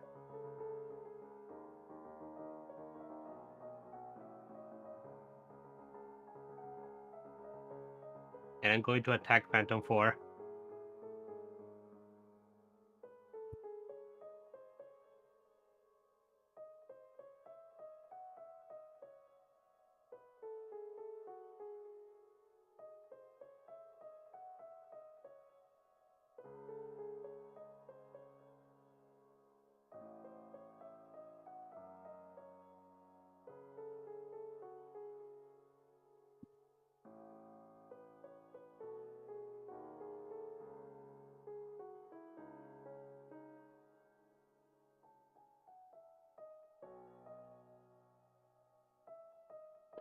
I was muted. Hmm? There's no way to get to where you're going without provoking at least one attack for opportunity, but I need to know if you went through Long Ear Square or if you went around Long Ear.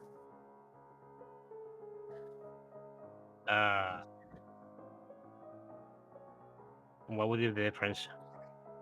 Whether 23 gets an attack for opportunity against you. Oh no, yeah, I went through the bunny. I didn't want to get 2 attacks of opportunities. Okay. Dang. Does a 6 hit your physical evasion?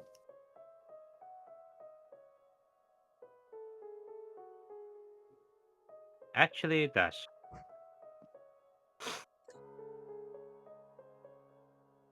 What is your relationship with Mythic?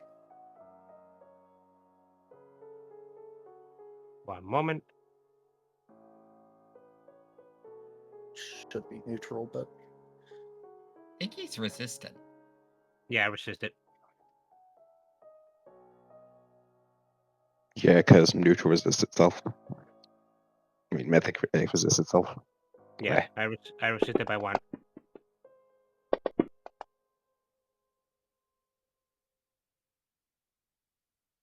wow, that resistance is going to come in handy for you. Mm.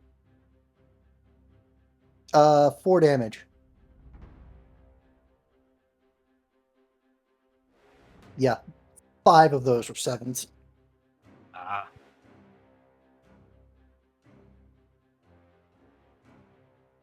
4 damage. Was that physical or ethereal? Physical.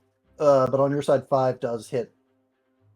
Yeah. Well, What that was your just evasion? deals chips damage. Thankfully.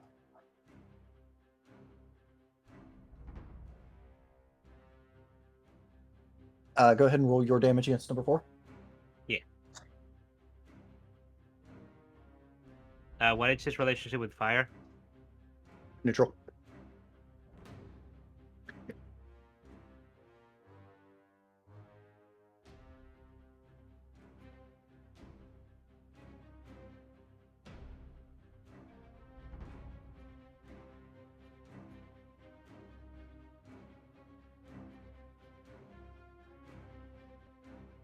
Was I muted when I said neutral? No, I was Oh. just writing Okay. the formula.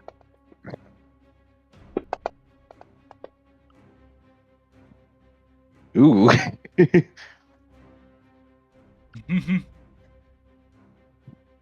Kotora is going to uppercut it. Yes.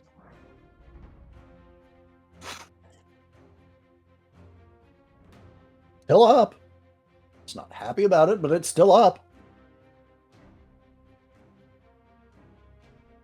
Kotora just punches his fist as I pass my turn. He pumps his fists together.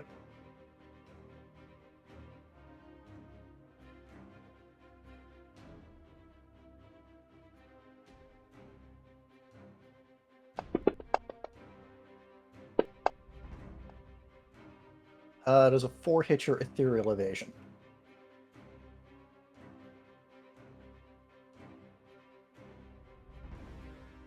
Yes, he meets it. Dang. What is your relationship with necrotic damage?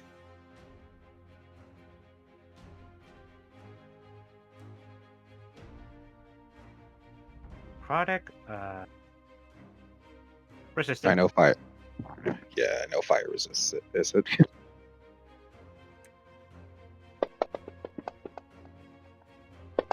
You're pretty much made to make these guys not have a great day. 7 necrotic damage. Physical. Ethereal.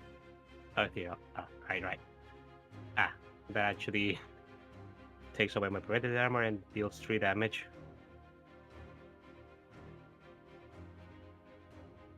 Okay.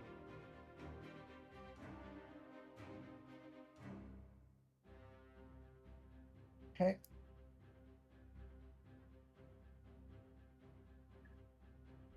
Phantom 8's turn. It is going to swing against Benui. 7 physical.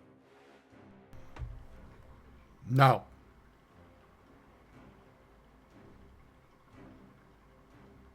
I'm giving you the eye. Oh, okay. I would like to use a rise limb.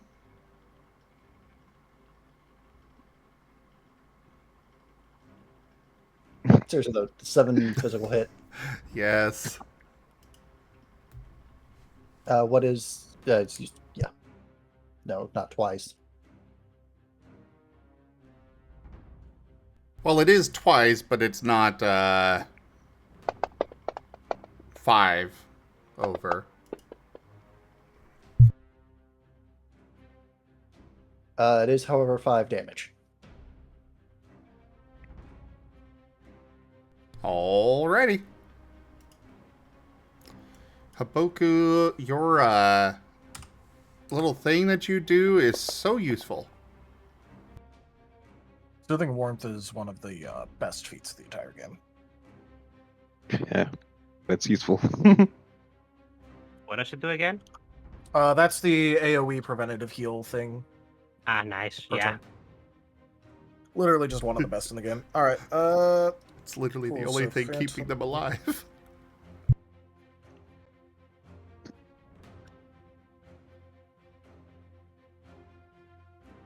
Oh, All party right, tank as the tank. I'm gonna take a 5-foot step, and then use my buff, and then Meryl uses his buff, and then I attack it.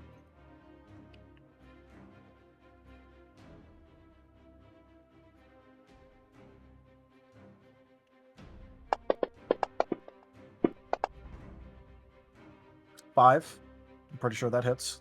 Ethereal. It does. I'm just looking to see if it was. No, because it hasn't been hit that much. So, yeah, that hits.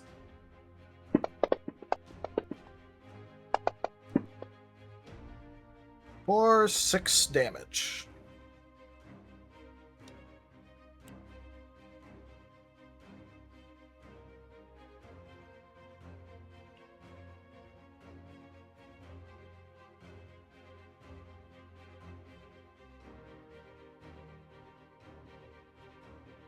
Okay, Oh, Phantom right, I 23 forgot, is- dot on Phantom 8. 2.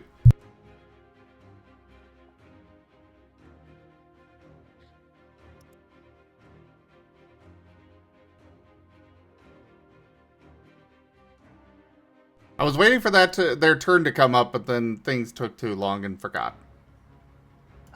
Phantom 23 is going to shimmy around its buddy to get into position here and attack the skeleton there.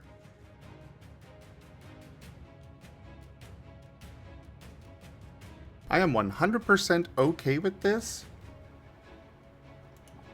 Attacks going on my skeletons mean attacks that aren't going on us. Yeah. And there's so many other skeletons around here. For physical, That will hit.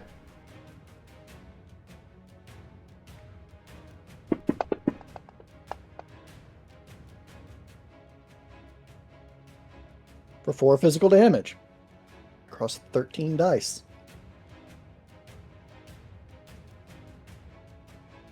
You guys are not the only ones the dice don't like tonight. Haboku. Alrighty.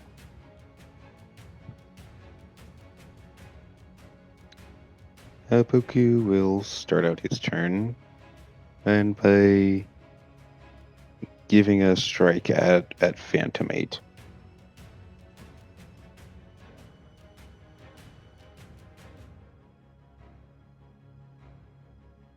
Okay.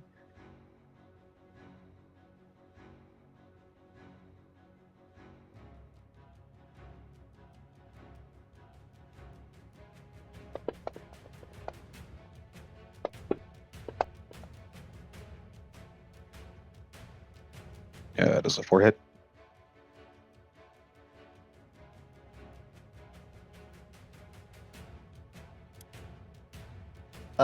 Yes. Nice.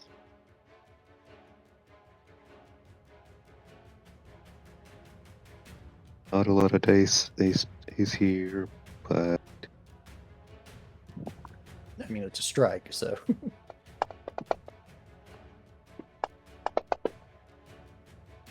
I was going for the hit stun anyway. But 2 damage.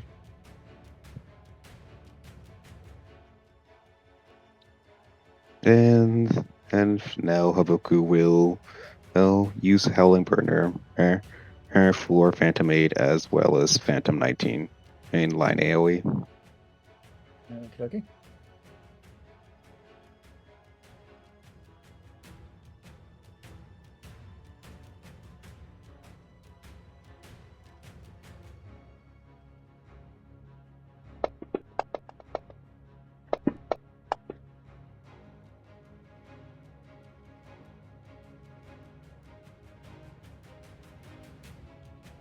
That will hit, and that's a physical move.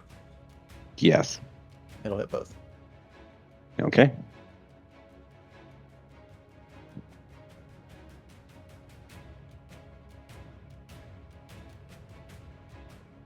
Okay. Neutral fire. Oh, I'm never quite so comfortable as when I'm at least 6 feet under. Oh, nice. That is a 6 damage, 6 physical damage to both.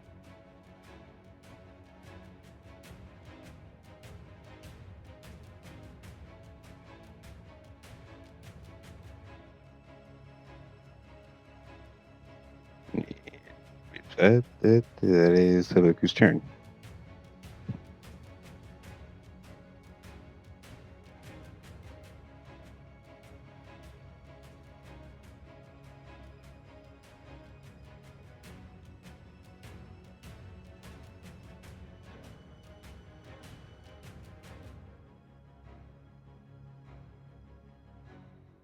Okay, Phantom 10's turn.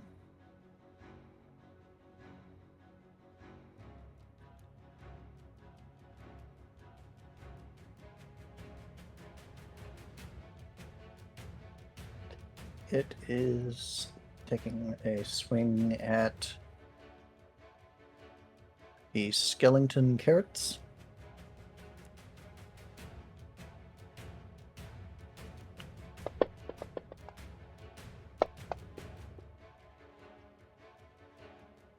Assuming 5 hits because the 4 did last time. It does.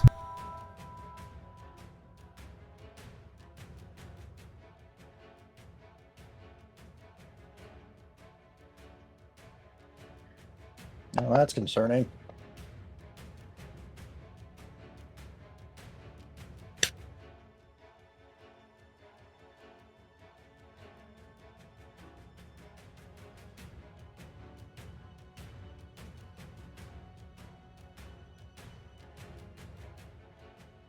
What's up? I think he was rolling damage. He's trying. Vigor is the one that lets me reroll the entire Willpower. thing, right? Willpower. Yeah, this guy's spending a willpower. What do you get, like a -3?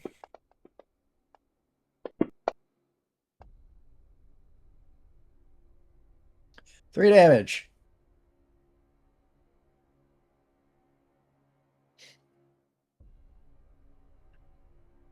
Dice do Noted. not like anybody tonight.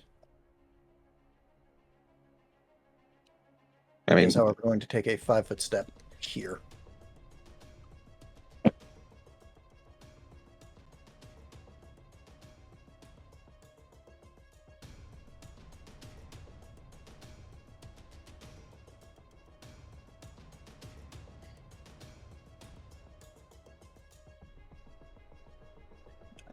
Ten, 15, 20, 25. Hi, Rev. Hello.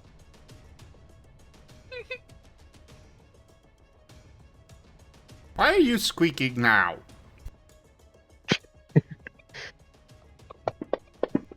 Ida, what are you doing in his DMs? I haven't done anything. Does a 1 hit your physical evasion? He's not good with that, but no. He's not Take quite the that hits bad. off. He also does have a buff, so. 7 dice, and 1 was a success.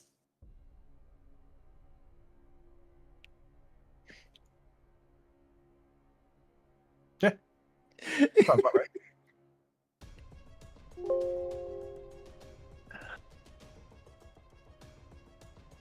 Alrighty.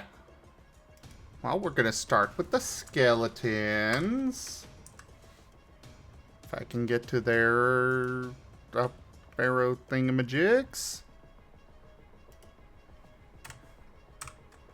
They don't have powerful attacks. They probably aren't gonna hit anything. But I don't care. It's about hit stun. That is 1 on number 10. Banui is going to do against number 8. 2. Remarkably, that hits. Oh, cool. I guess I should have... Well, it doesn't matter. Botch. The dice don't like anybody tonight. I mean, it was nice to Kotora for a second. Yeah. Long Ear is going to attack number 23. Hey, another hit? No, because 23 doesn't have any hits done. Oh, fair. Alright, and then for Asher's actual turn. Arcus, how you doing on health? Still injured. Did you remember to take your healing over time? Yeah. I'm at 3. Okay, then...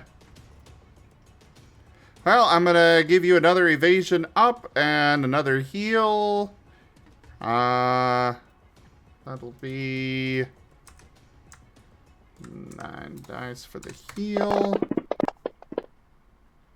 Ooh. How's the 6 feel? Good. Good. And then... let's see, I got 2 other targets. I'm gonna go for... Banui. We could use a little bit of healing.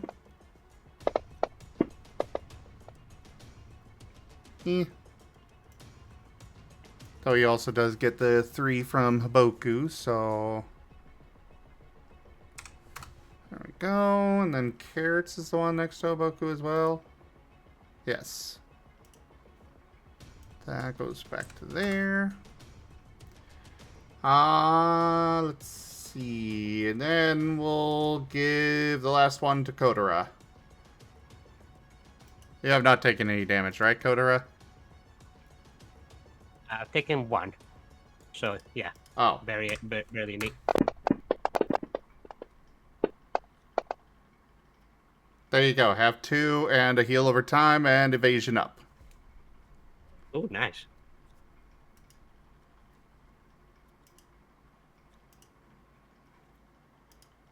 And now for the other thing I do on my turn.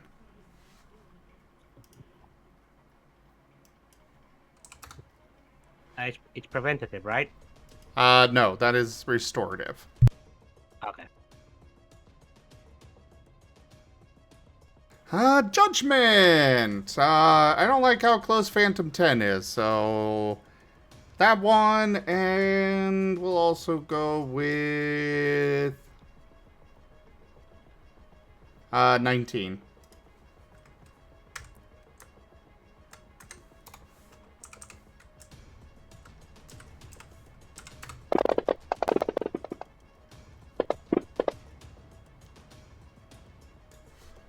Does a 6 hit 10 and 19?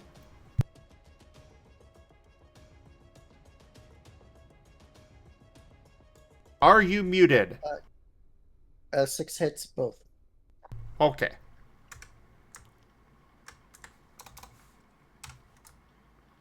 So then...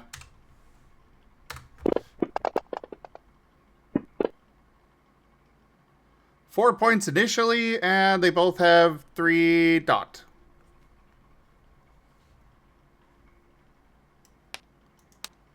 Oh, not that. This. That is never gonna trigger.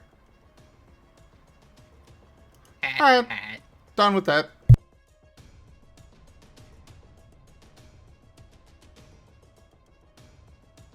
Okay, any changes to initiative? Yeah, Arcus is back down to 26.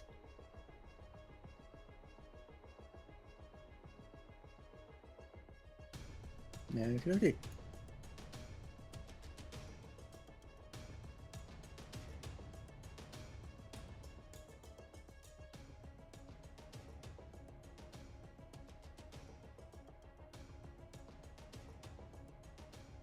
At some point, these guys are actually going to hit. I think this might actually be the point. Just a 5 hit. Physical Who's the aim? on Banui.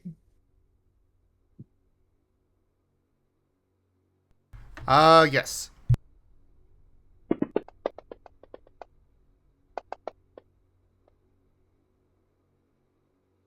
Uh, 6 damage. Physical. Noted.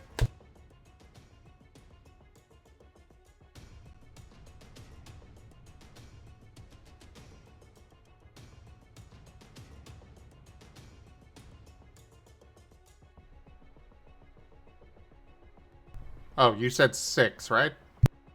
Yes. Okay, yeah.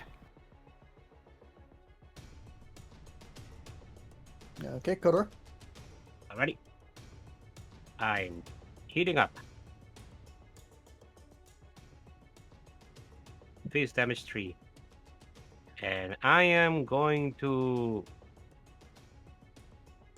Which one was the phantom that I hit last turn? Was it 4? Yep. Okay.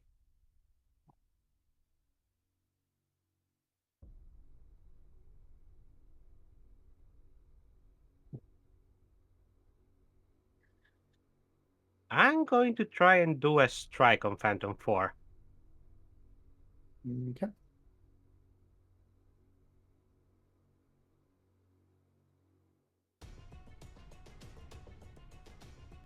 Could you add viewer cam to the combat tracker and the map, please?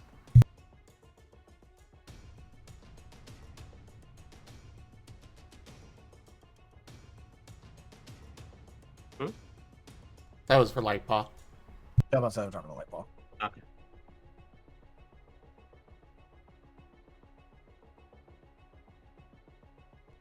Just so I've got view of everything going on for the viewers. There's a 4 hit.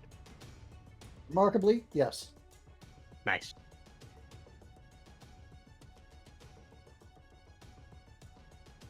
Roll your strike.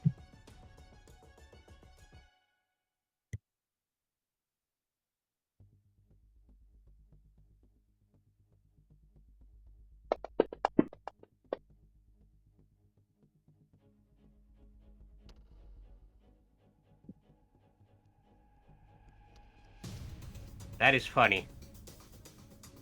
That is so polarizing. So I am choosing to blame Lightpaw for the poor luck in this particular campaign. Hey, don't blame me. I'm having just as bad luck as you guys. Is this what the emptiness is or malice of Apparently, the yes. tarot This is card reading? the emptiness and the impotence is the dice tonight. Yeah, I don't think it's just the events of what's going on. I think it's just the dice. Is there is Phantom 4 still up after that strike? Oh yeah. Okay. Dang it. Actually, Hey, -2 hits done though. I have one more boost dice. Ah, that turns it into a 5.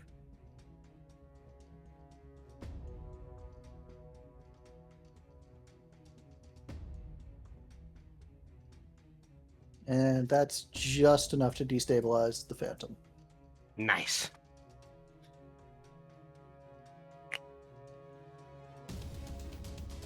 And now I'm going to try my Shoryuken on Phantom 23.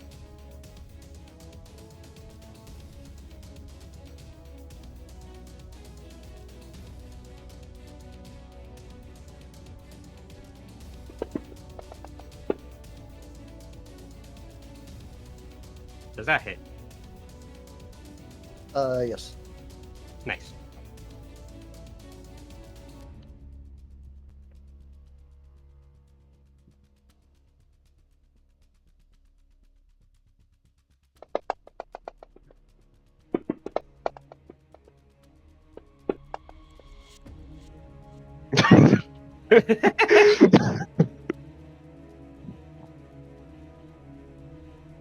I see. You have chosen death.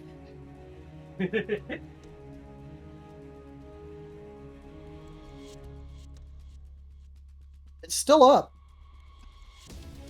Dang. Dang indeed.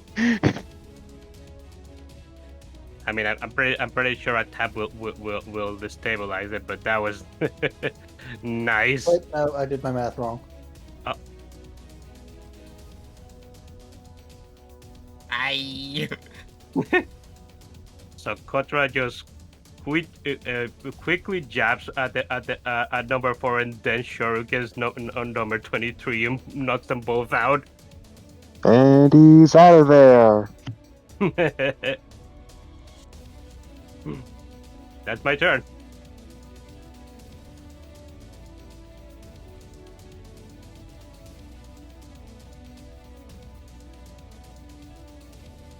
Arcus. Why is there another skeleton? There's not. That's the viewer. Yeah, the viewer Oh. cam, so that way... That way I can move it around to...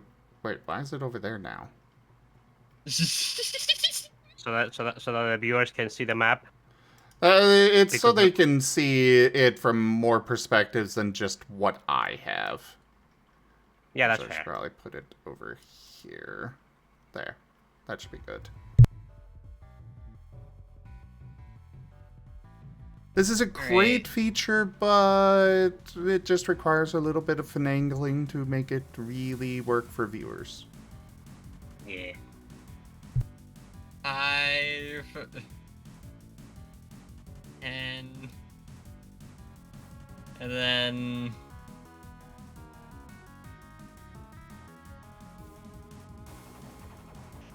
gonna quick action Prime to help cement his initiative a bit.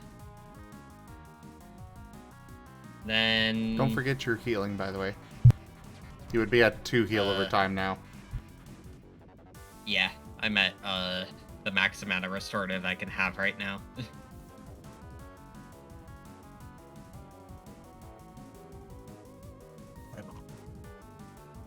Then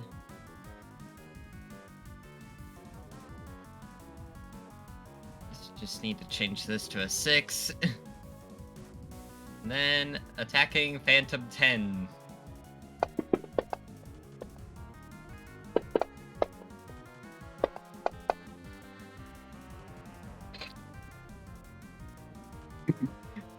Really, dice?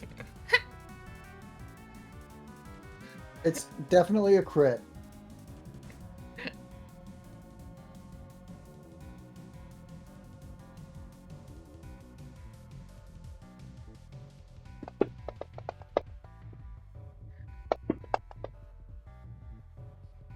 Hehehe 14 physical damage on Phantom 10.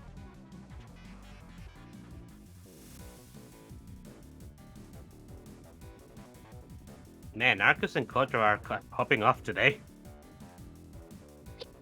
That is just enough to destabilize it.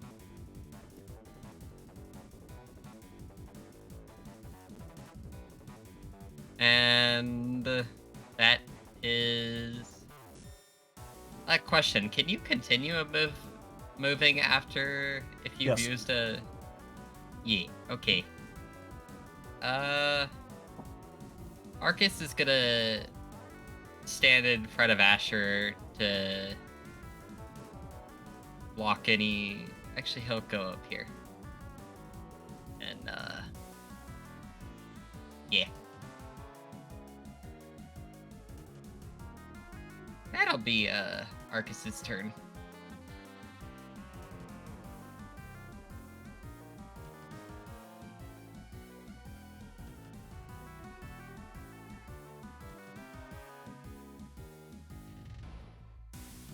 Got to remove that from the combat tracker.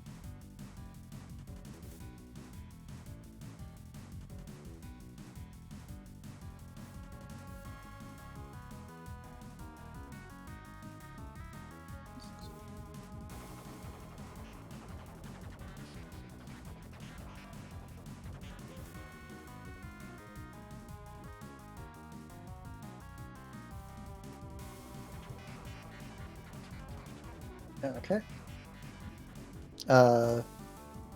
Phantom 8 is doing the same thing that it did last time, only ethereal flavored now.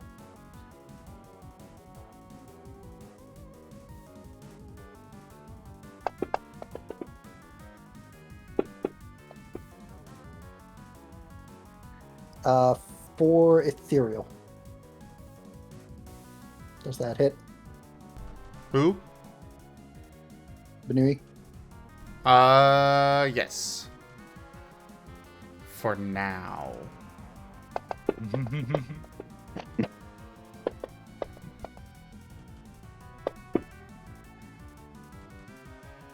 I think the Phantom hates the bunny. 7 damage. Ethereal. That's a lot of damage. By the way,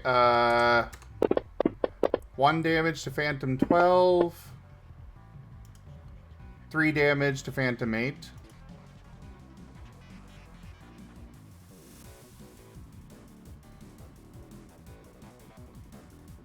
And what was the damage to Banui? 7.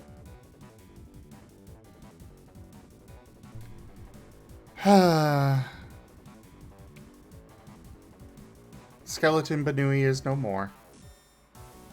No. That's okay. There's another one right there on the counter, or right there on the wall, you know? Welcome to Asher's Skeleton Store.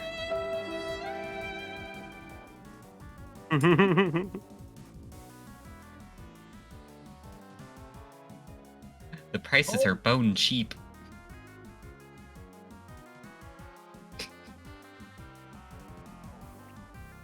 I will be taking a 5-foot step. And then I will quick action buff. And then I will attack.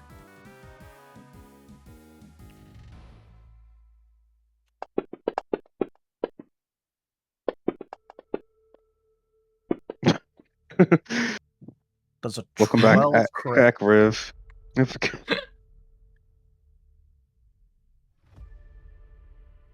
There's a 12 crit. Get out of here. Oh. Okay.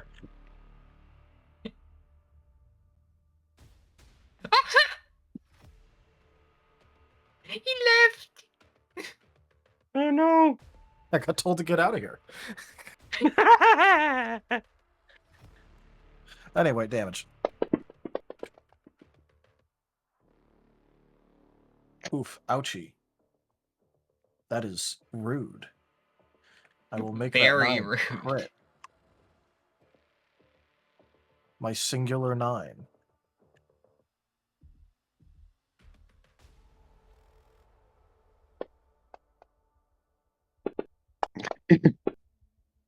Okay, that was less rude. You know what? I'll use a body dice. Why not?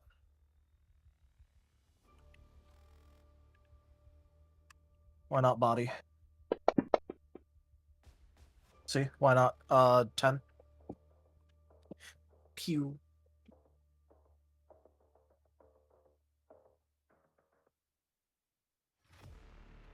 That'll be 10 Okay. damage to Phantom 19. Yep. Noted.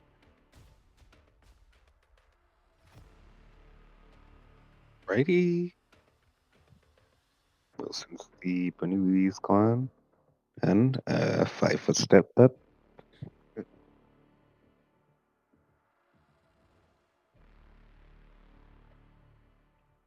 And another Howling Burner. This one aimed at 12.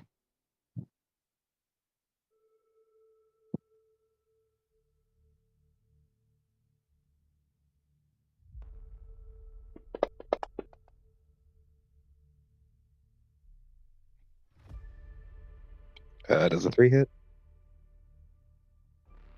It does not.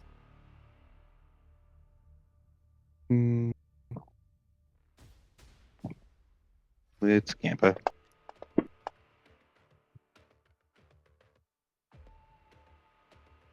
Does a 4 hit? Physical or ethereal? Physical. Yes. Okay, Gampa paid off.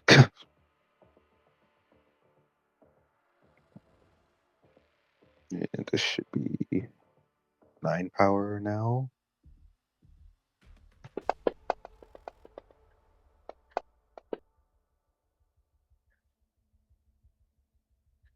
Uh, 3 fire physical on Phantom 12. Oh, it's not chip damage, but barely. And pass my turn.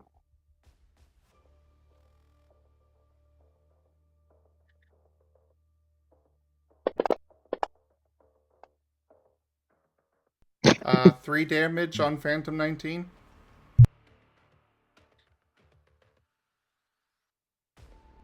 I will burn them to oblivion. Still technically upright. I will send you to me! Happy about being upright, but it is.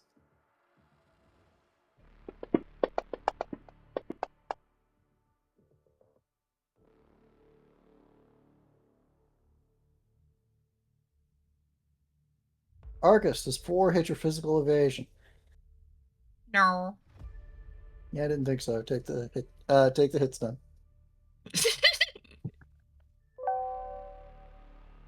I mean, he might have been getting a lot of, buffs to evasion.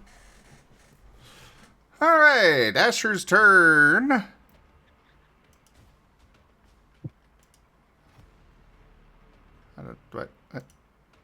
There we go. Alright, so... How you doing on health there, Arcus? Everybody else for that matter. Good. I'm untouched. Still untouched as well. And I suppose I'll assume Kotora is fine as well. Okay, so, Yes, no damage. well... Arise!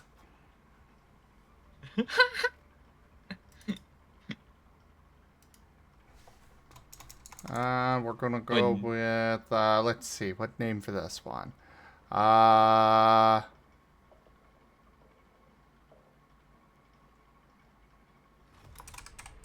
Thumper. There we go. And, we're gonna have that come out of here. I assume that that's one of the walls with the corpse in it. Yep. Cool! Alright, so Thumper will, go ahead and do the attack thing. On number 12.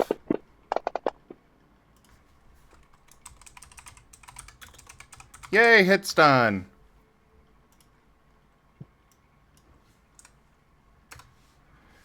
And Carrots will move up. Long year, 5, 10, 15, 20. No, we'll go like this. Oh, no, I can just stop right there. Oh, wait, no. 5, 10, 15, 20. And then like that. That way, in case one of them dies, he's already in position to attack the other. I will surround them with skeletons. Undead meet undead. And now Judgment.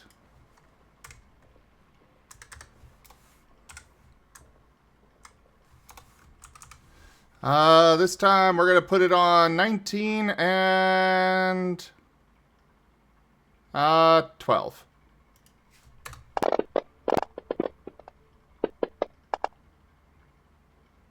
Does an 8 hit?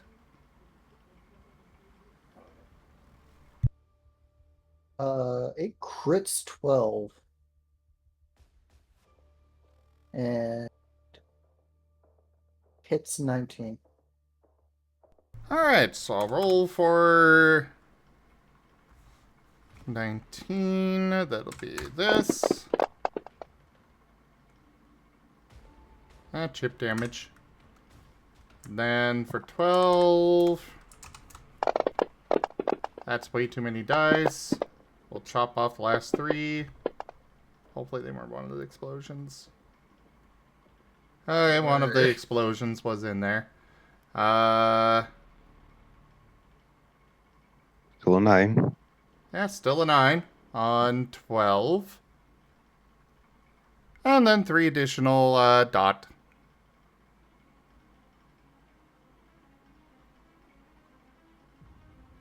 Oh, right, I forgot to... on number 19, that would actually be 2 damage. Still probably only chip, but, you know.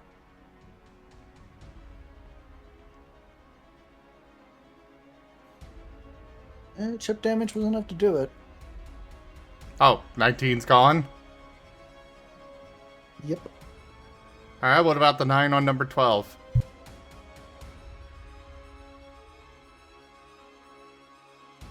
Nope, that's still up. Alright, so off to its turn, where it, has this lovely thing here.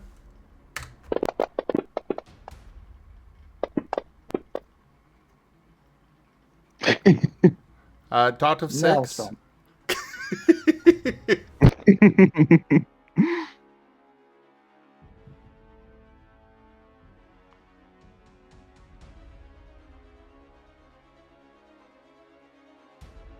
Kotora.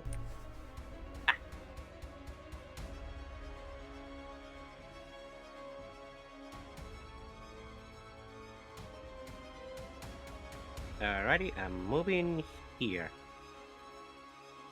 I know that will provoke another opportunity. Go ahead.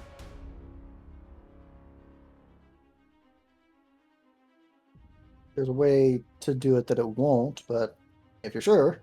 Oh wait. Wait, no. How?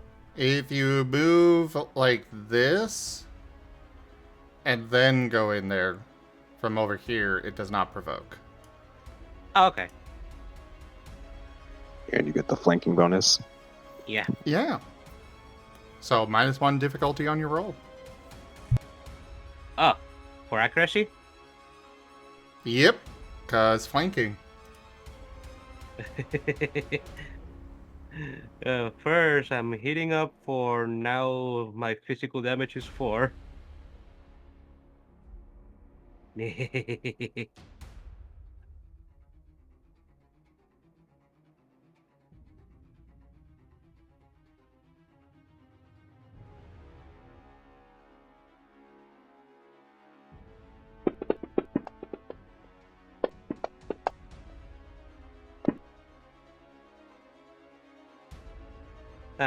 Man, that's unfortunate, but that's just still a hit.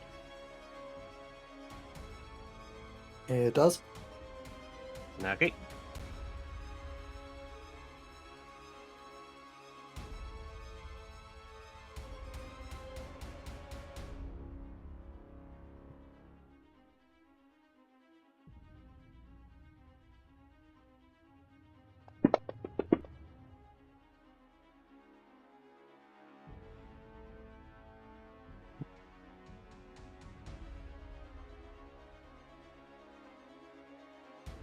Yeah, I'll take that.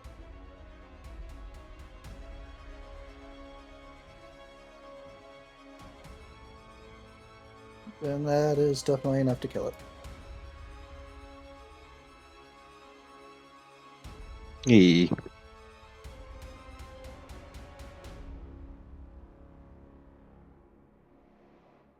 Okay. These- These things are just getting annoying at this point.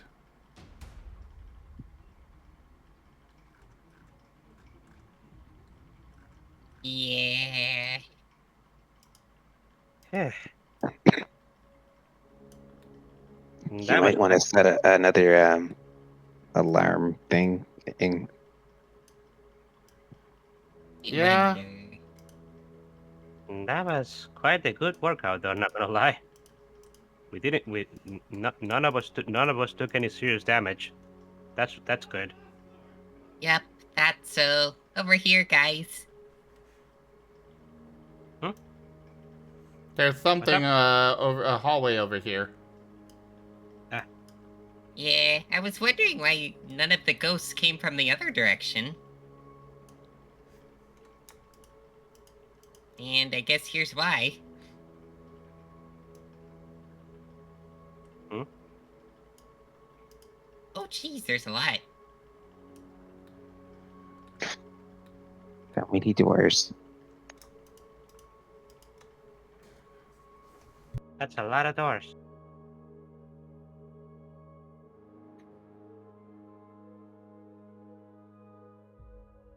It is, in fact, a lot of doors. However, Should we- this hallway does not contain any further corpses. sh- Should we check them one by one? Cautiously, of course. Probably?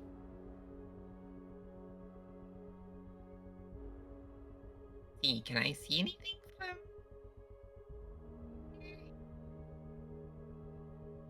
Nope. The door's a little bit thicker than the ones upstairs were. But other than that, there's nothing. Are they like closed right now or open? Yes. Ah, Haboku will get close to one of the doors and put an ear to it and try to listen. Do you need a perception for that? Sure, go ahead. I guess while Haboku's doing that, Arcus is gonna check the door for traps.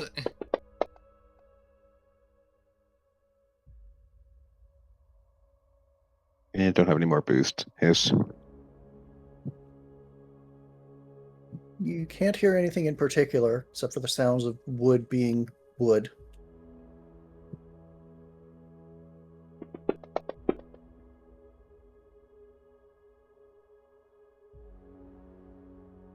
Or instinct.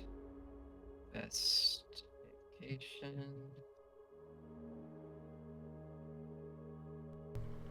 So, slight problem that I realized that I messed up on. I can only actually have 2 skeletons at this time. So, Oops. we'll just get rid of Skeleton Thumper for now. Bye, Thumper. My bad on that. I went to double check some other things and then realized, oh, right, only allowed to have so many minions at a time. Oops. You got over eager. Understandable. Are we calling that the Rosalia rule or The what? the Rosalia rule? What does that mean? I don't get it either. 10% where Rose has all of the minions.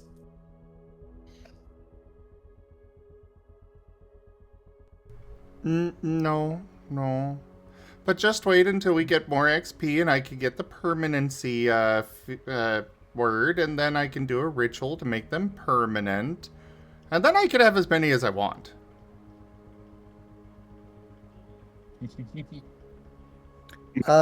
You would need to stretch your definition of the word trap to discover a trap on this door. But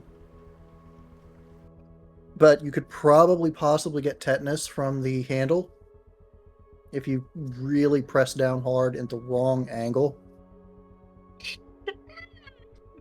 By the way, to note, Haboku still has danger sense, right? He does. Okay. So if there is a actual trap nearby, do remember that you need to have him make a roll because of his danger sense, Lightpaw. He has gotten a roll for every trap that you guys have bypassed. Okay, just making sure you remember that.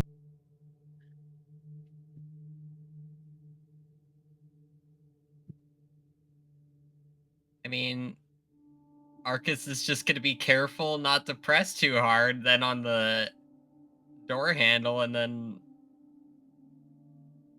peek inside.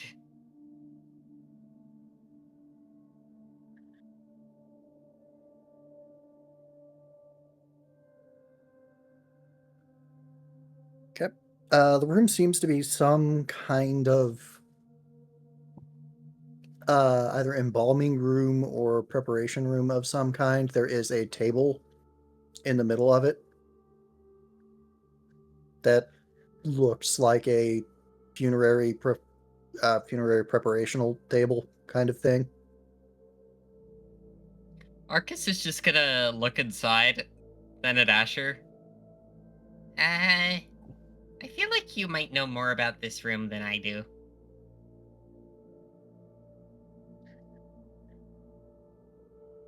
There's a bunch of, stuff I think that's used for the corpses?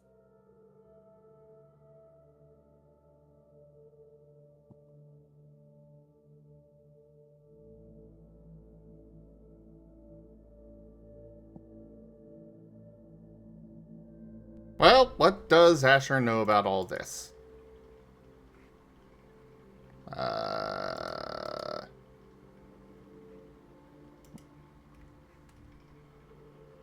I will make lore check. Do I get any bonus for being God of Death?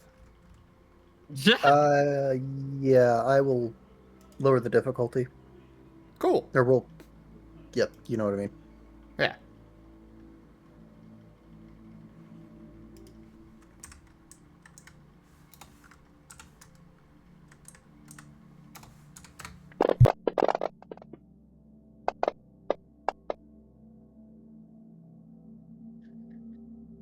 The God in Death does indeed know his stuff. This was indeed some sort of an embalming room.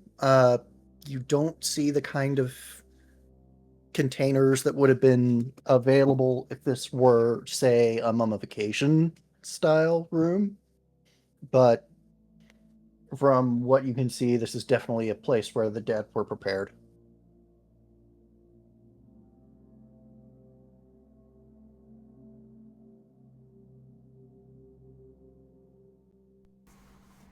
Yeah, this is a place to prepare the dead for burial.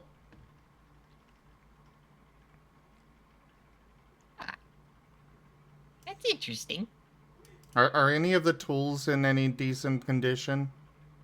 I doubt it, but figured it as. Not really. You can tell there are a couple of tools here that are primarily used for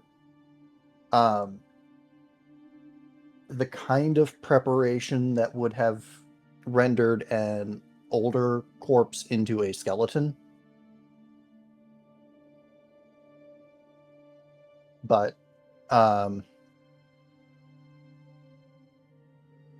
not really anything that you could use nowadays unless you really want to give somebody tetanus.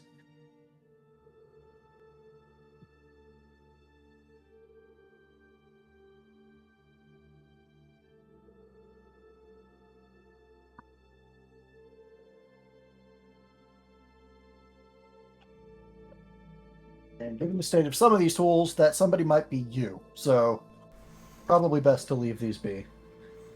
I guess I could take one of these to go, when I, get back to my full power. Could go use it on that, God of Stories, Lightpaw.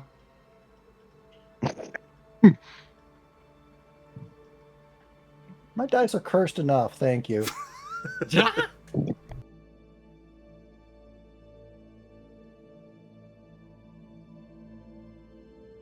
But other than those tools, you don't really find anything of particular note.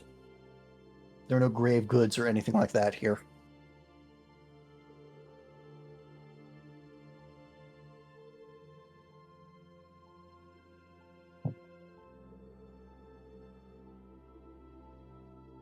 Let's see, what's in door number 2? I'm not going to be moving my skeletons around with me all the time, but they're flanking Asher. Oh, there's an actual door icon we can click to open it. Yeah, I don't know when that happened, but I noticed it this time around. Oh, I think Haboku? Oh, no, Haboku's on me. Haboku was going inside you, Gimund. Sorry, I know what happens to him. That was my bad. By the way, very obviously, Riv is just going in and like taking notes of different areas.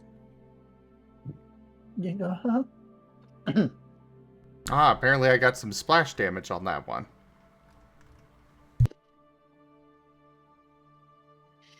This room seems to be more of a scriptorium.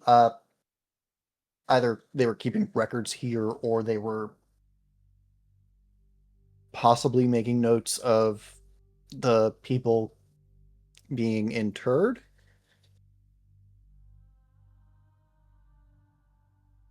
There are a couple of writing desks and some piles of wood and papyrus that seem to have once been scroll racks, but are now just wood and papyrus because time marches on.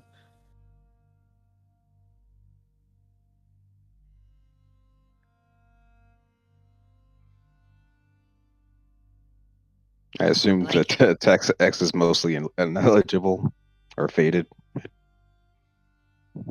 When you even attempt to pick up any of the papyrus, it just crumbles.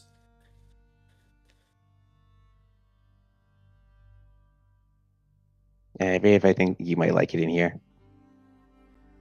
Okay, I'm busy taking notes about this place first.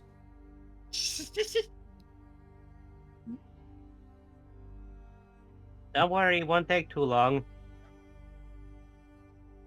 Also, be careful not to touch the paper.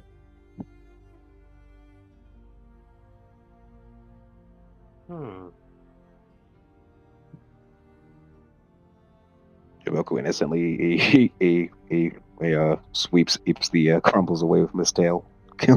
Yeah. Riv is just gonna go, didn't I tell you guys not to touch anything? I just wanted to read it. No, no touching. Do not touch things. No touchy.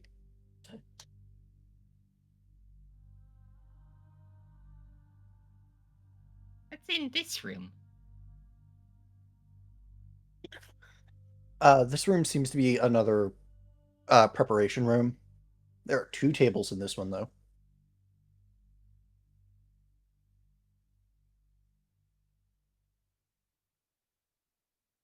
Una más. Oh, Just another room like the first one. So there's 2 tables in this one.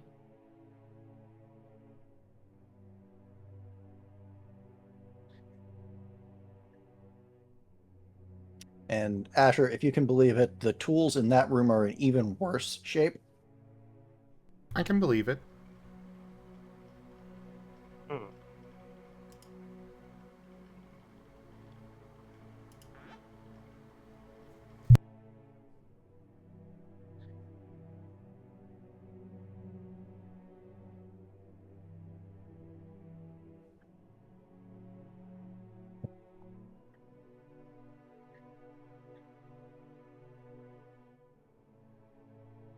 And Arcus is gonna investigate this door at the end of the hallway, because door at the end of the hallway.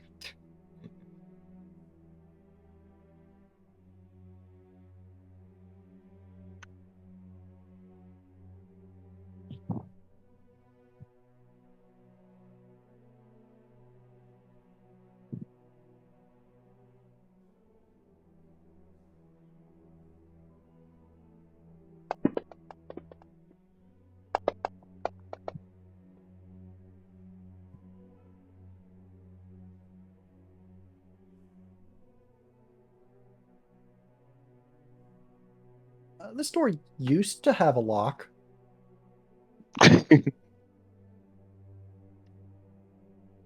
At some point, the door was left very slightly ajar, and the lock rusted, as did the latch it was attached to. So you're pretty sure this door cannot be permanently closed at this point, or properly closed.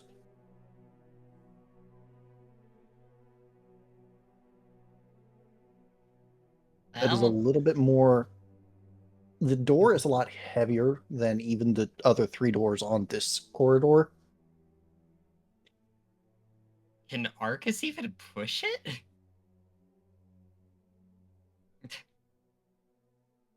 Me. Must be. Give me an athletics or brawl to try to Wrench the door Athletics. open. An athletics check. Haboku can provide plus And 3. this is, I choose the attribute, right? Not the expertise. Or did I choose the Correct. expertise? Not the expertise. Okay. Body on this one. So athletics body. Yay, Arcus's best attribute. Get a plus 3 from Haboku on athletics. Yee!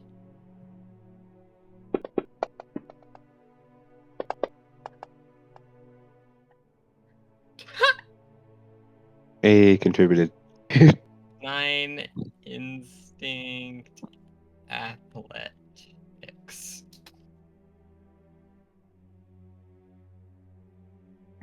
You were able to discern that with the proper application of force in the correct direction, you were able to get this door to open in the loudest, squeakiest, grindiest way you have ever had a door open. But it's open. That's saying something given ruins he's explored. Oh no. Like, do you remember that scene from Men in Black where Will Smith's character drags the table over? It sounds like that. Ouch. Yeah, Arcus after that is just gonna turn to Haboku. That was loud. Yeah. Meanwhile, Haboku with tinnitus now.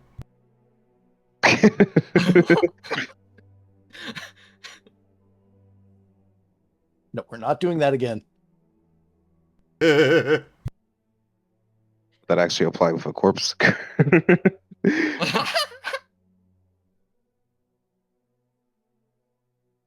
You can, Yeah, however, hear that. You can, Haboku, however, hear that sound with your teeth. yeah, Arcus is just gonna take a peek inside real quick.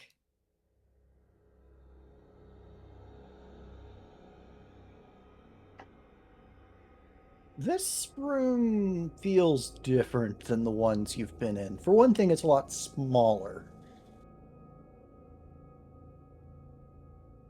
And for another, there are cubbies that appear to have potentially at one point been lockers, possibly, or some place that somebody would have stored something roughly the size of garments that a Lekismon would be wearing.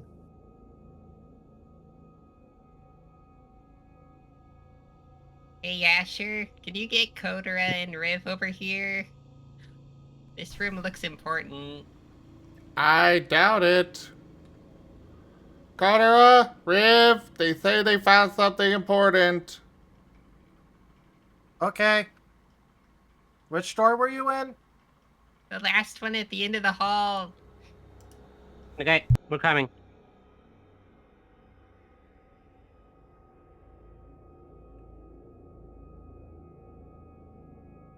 There is, about where Asher is standing, there is a pedestal that has been knocked over and a basin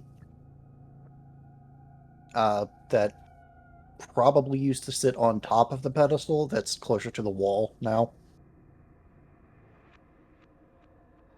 So, important question. Has Asher seen any sign of, his, typical kind of, god of death emblem and insignias and whatnot around here? Any indication that they paid tribute to him properly?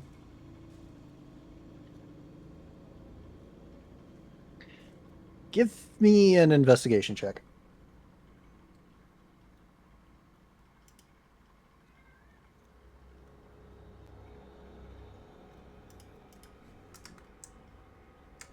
You can have plus 3 from Haboku. Minion helping hang the master. Good boy.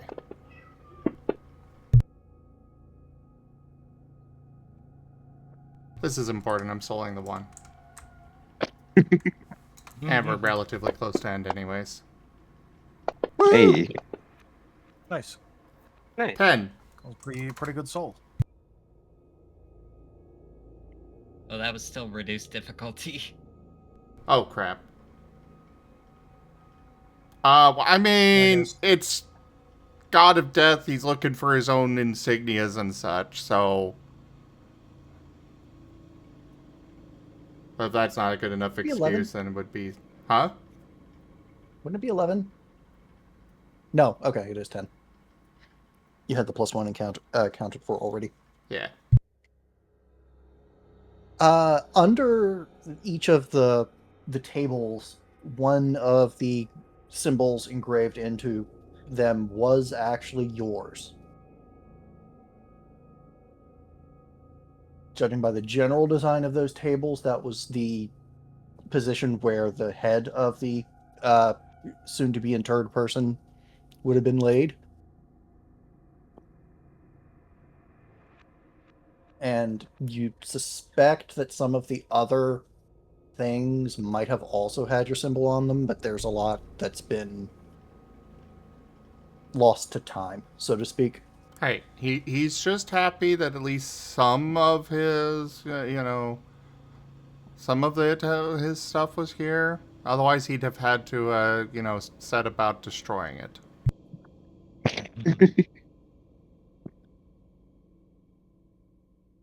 Punish heathens and all that.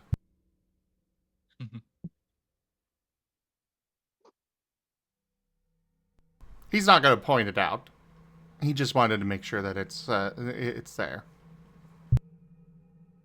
It was, in fact, there. So, yeah, this room... This room feels less like death to you, Asher, than the rest of the tomb has been so far. There's still some of that feeling here, but not nearly as much as there was before.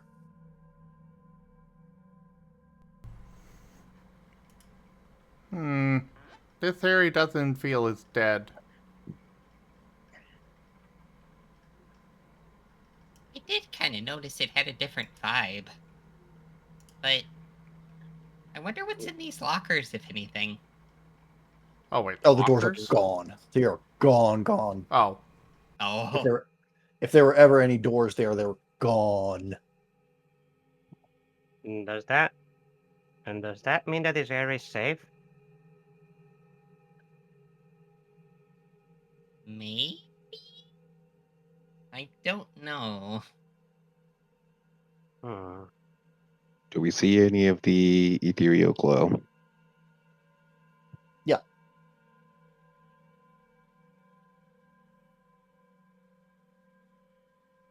If anything, it might be a little stronger here. But that might also just be because the room is fairly small.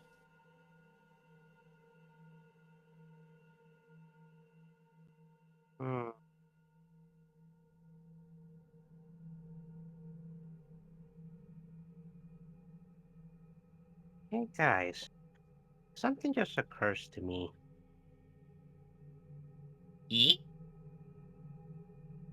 Like, I'm not exactly an expert in all this stuff, but usually when we Digimon die, we usually return to data and then we're reborn as DGX.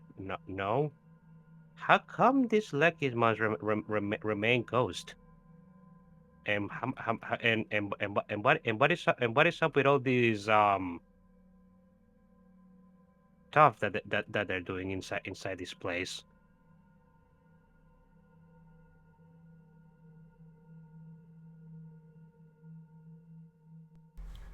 Well, you see, it's actually a bit of a common misconception that they just turn into data and dissipate. Certain cultures could always hold on with the bodies for the sake of laying them to rest. The main point is that the core goes on to the dark area, but sometimes the body and sometimes the spirit can remain. That's the ghosts aren't necessarily like the actual individual all the time. Sometimes they're just kind of the memory of them that persists and kind of plays through the same things that they would in life. Hey, there's complications to it. So basically, they're fragments? Yes.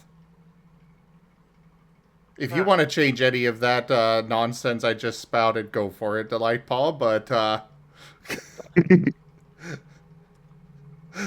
I figured I'd give an explanation in case you didn't have one. I have an explanation. I don't Oh, think okay. it's necessarily going to line up with the explanation that you gave, but that Okay, is a well- perfectly in character thing for Asher to believe. Well, I mean, I feel like Asher would actually know the actual thing.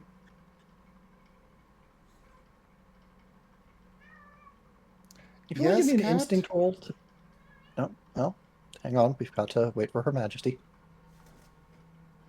His Majesty, more like it. Wait for His Majesty.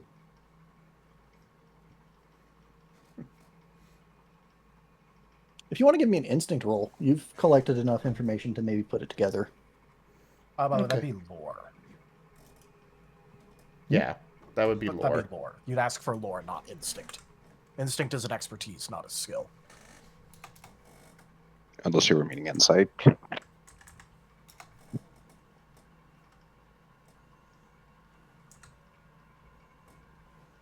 I was, in fact, meaning insight.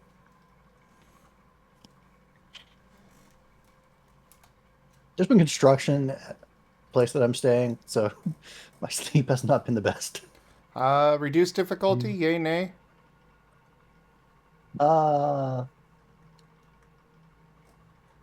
You're counteracting an increased difficulty, actually, so keep it at 7. Alright.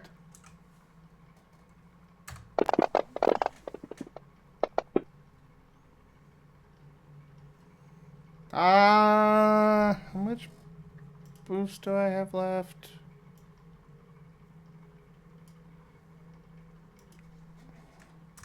I'm gonna body. Take the Gamba. Gamba Gamba. Ooh, Hey. Gamba. Gamba paid off. So 7? Fuck it. I'm gonna Vigor too. This is his domain. He wants to know. I forgot to make further ones. Oh, that's just rude. Your bigger minute wars. No, no, because no. you did get. Still +1, because the 9's counted for 2. So 8. Yeah.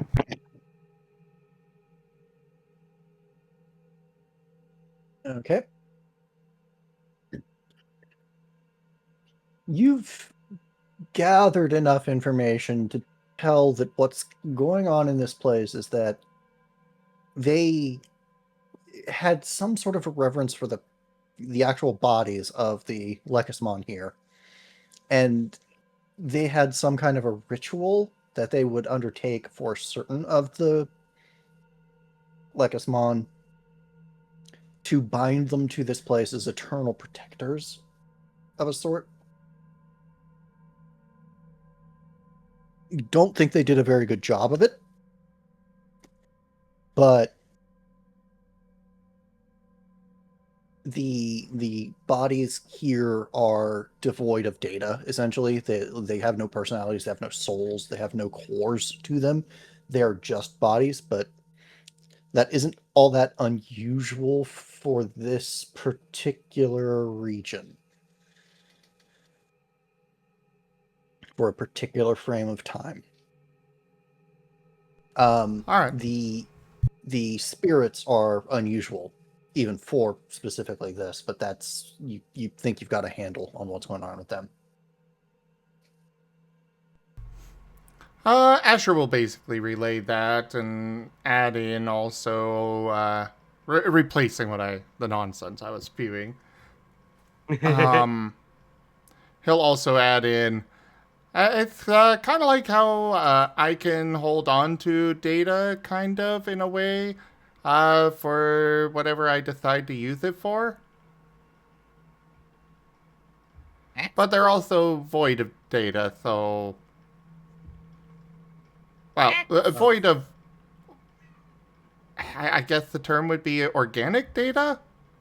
Like, obviously there's still data, because, well, everything here is data, but that's, you know, the living sort of data.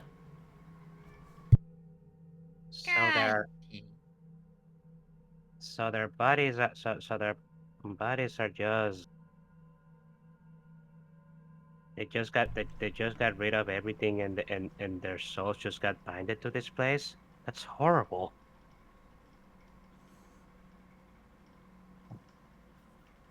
I mean, if we don't know yet if they were willing to do this or not. As for the bodies, I mean, the bodies are basically like stone, essentially. Oh yeah, but I mean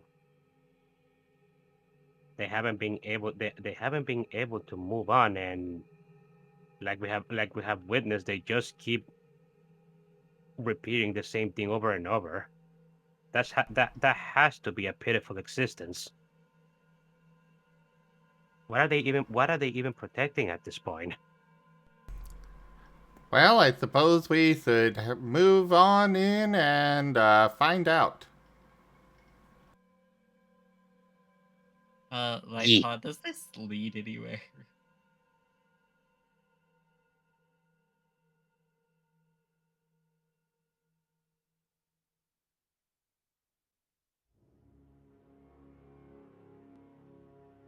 So, while the previous room felt a little bit like a liminal space, the creepy vibes from most of the place are just gone here.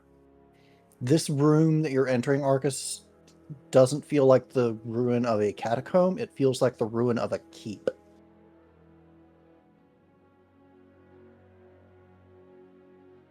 Yeah, we'll find out what's going on with this place. Also, this room's weird too.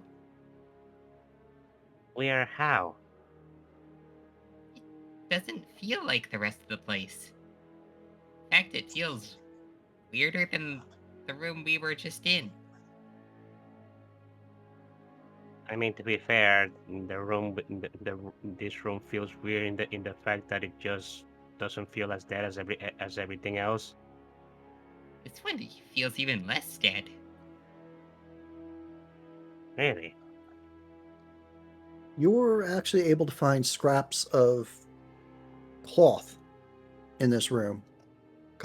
A couple of ruined tapestries that you can't make out what were on them, and what might have at one point been a carpet under a table towards the middle of the room.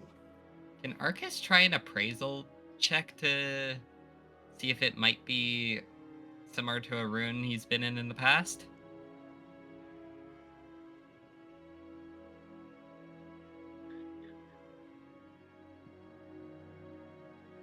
Would that be appraisal?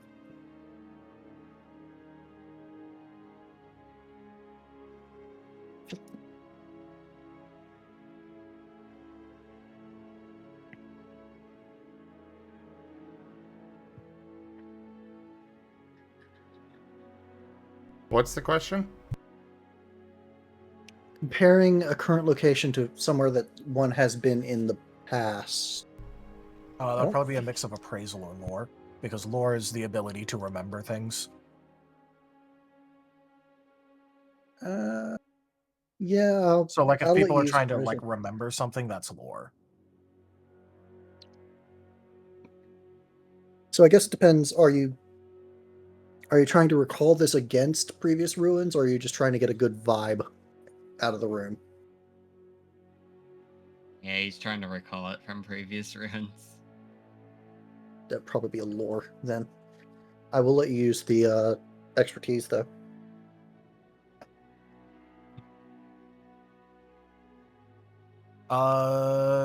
Can Riv assist since he's also a bit of a ruin monger?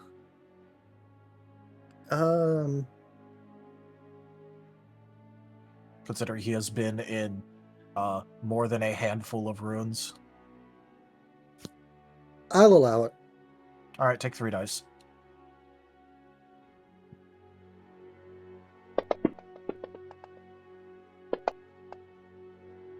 Are we allowed to assist with?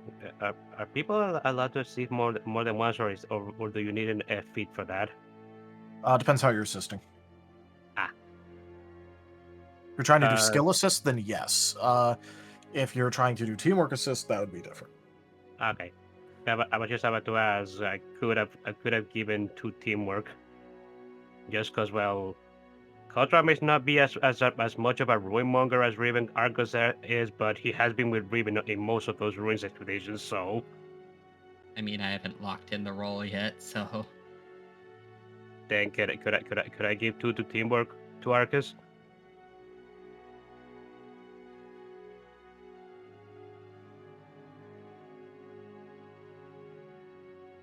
Viper? I will allow it. Yay. that's 4.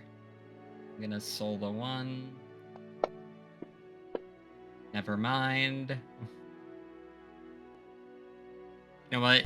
I mean, one It's of near them the could end of- soul it too. Or use body or something. I'll use a Might have- soul. Yeah, I'm out of souls, sadly. Yep, I have 1 left.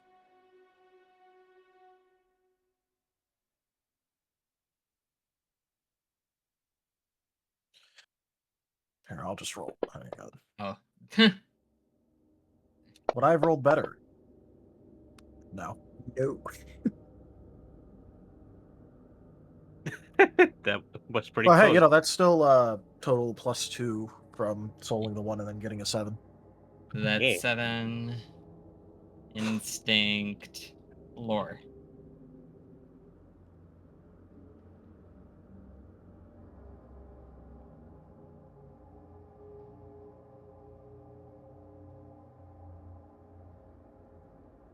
This location is a lot more well preserved than some of the other ruins you've been in, but it definitely has some of the same vibes as the ruins with the mural that you are most likely thinking of.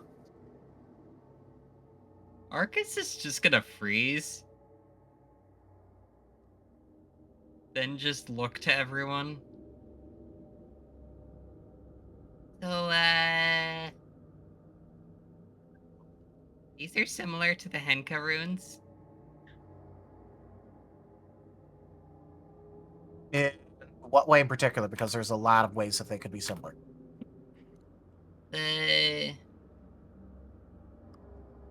Just so I get it right, how was it similar?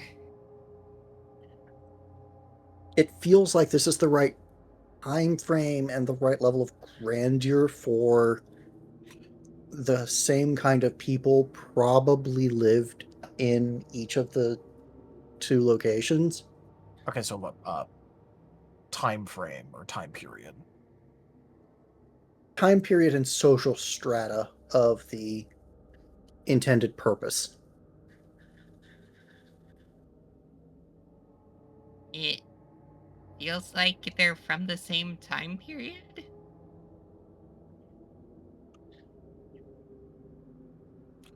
Huh. Okay. Hmm. That's going right in the notes. Similar time periods to the Henka ruins, huh? Interesting. It also feels like the same level of style, I think. Grandeur? Style? Words? As in, maybe like the like the people using this room were of the same, like, from the same social status. You mean something like that? Maybe? Probably? Hmm. What do you think of that, Riv? Well, I mean, that's interesting. But, I mean... Okay, look. On one hand, extremely interesting. On the second hand, not what I'm here for. I get it. Sorry. But I definitely don't want to make it seem like it's not interesting to me, because it really is. It's just, you know... I'm trying to note Yeah. down as much stuff about this place as possible right now and not compare it to other places. Okay. Fair.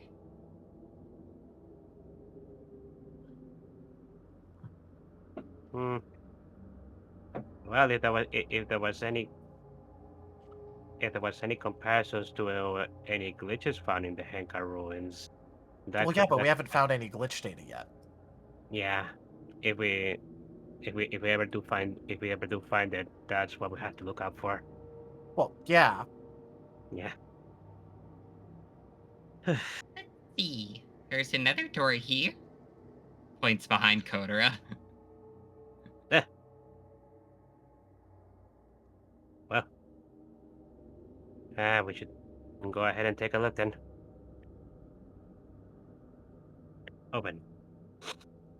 Oh hey, another door. A door to a door. It's the Symphony of the Night Corridors. Haboku, since you were the first through, the second you cross the threshold,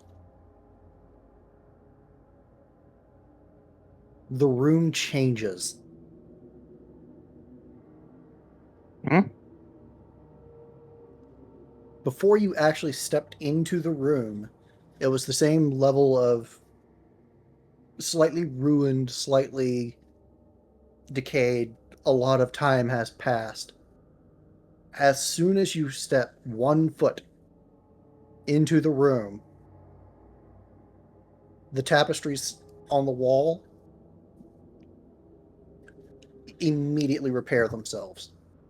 The moldy carpet immediately back to pristine condition. Everything is covered with a silvery glow as this room is returned to its former splendor,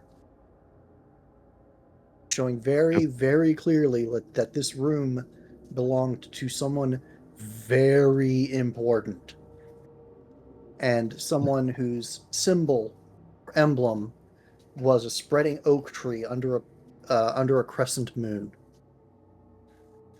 because that symbol is on each of the banners hung on the wall. Each of the weapon racks Haboku, spread around the room and on the carpet in the center.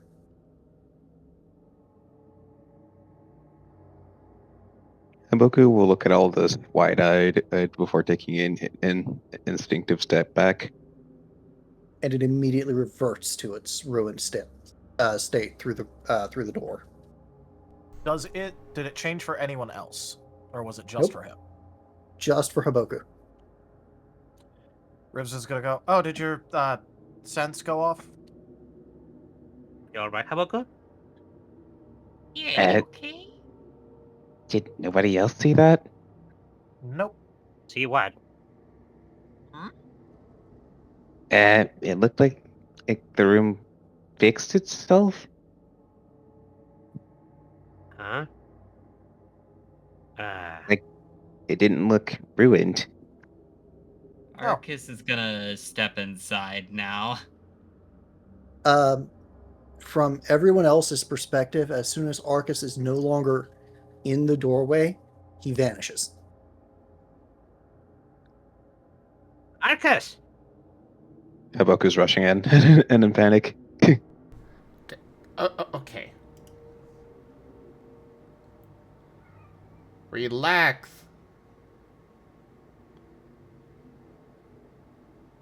Just move on in slowly.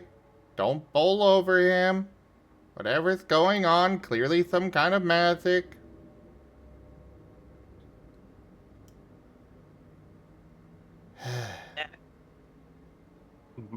Asher's gonna go in and squeeze off to the side if, Yeah. assuming Arcus is in there. Yeah, Arcus moved to the side because he had a feeling. Hey, bro, can you could you hold my hand for a moment? Why? Just in case that's some sort of teleport trap. I don't want us to get separated. Well, I've only been teleported once, but okay. Yeah. Yeah, okay, and Hopefully it's not like the last one that I went and teleported through, considering that reconstructed my entire body. yeah, I don't want that to happen again. Well, yeah, Come I'm on. saying that because we're making physical contact. Yeah. So I don't want to get my entire body physically reconstructed bit by bit Mm-hmm. while holding on to you, because there's a whole lot of things that could go wrong with that. Mm-hmm. So I'd rather not. Okay. Well then, just come in right after me then. Whoosh. Yep, that was planned.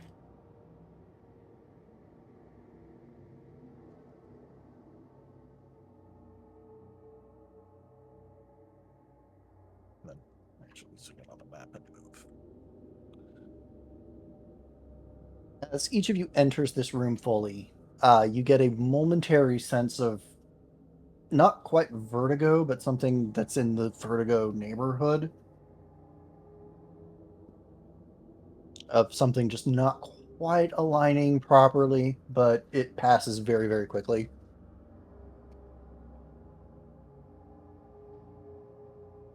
This really reminds me of the Henka runes now. Okay, this is some big whiplash. And this By the looks way, did the same thing actually happen for what Haboku had seen? Yeah, as everyone enters, the room is returned to its former glory. okay. I think I see what you ended up seeing, Haboku. Yeah. In fact, some of you might feel a little bit underdressed for this room. Asher definitely does not.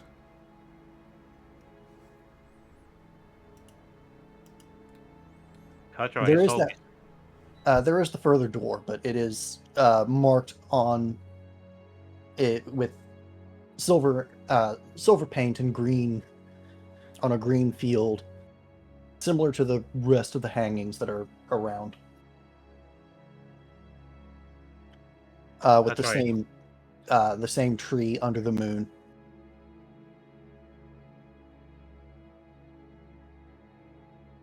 And the door you came through also has that marking.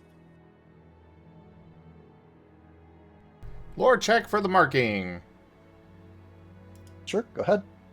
Go ahead and take 3 from Riv. 1 teamwork from Arcus.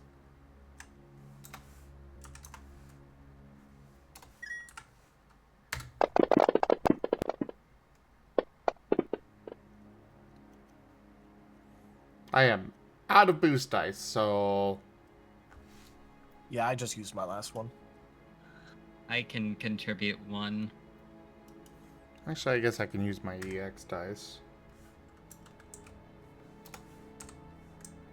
Or extra dice, whatever. I'll use one of them. Well, at least got rid of the negatives.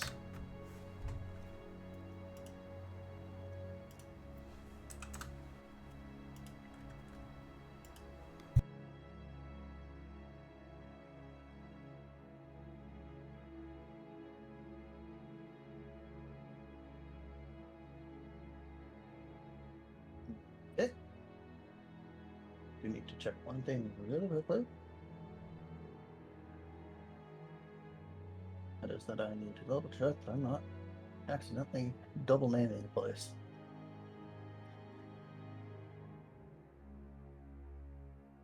You what? I need to double check that I'm not accidentally double naming the place. He's note checking.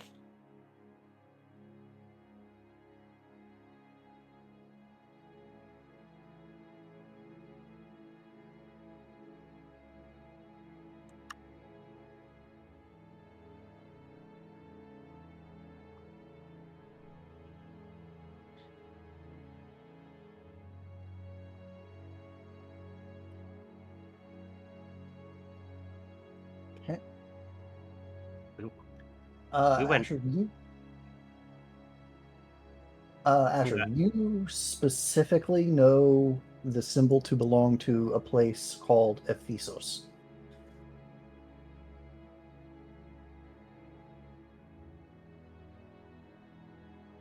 Do I know anything more about this? It was at one point in the far distant past a kingdom of Lekismon and similar people in the region that is now the Shinrin Forest. So, makes sense that it would be here. But they died centuries ago. Most people wouldn't even know the name of this place.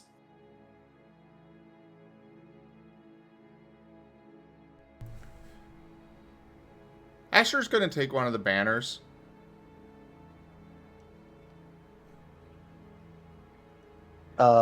Your hand goes through it.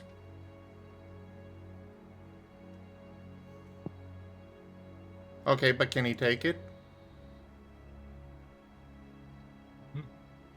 He doesn't have hands, so I don't know what's going through it, but...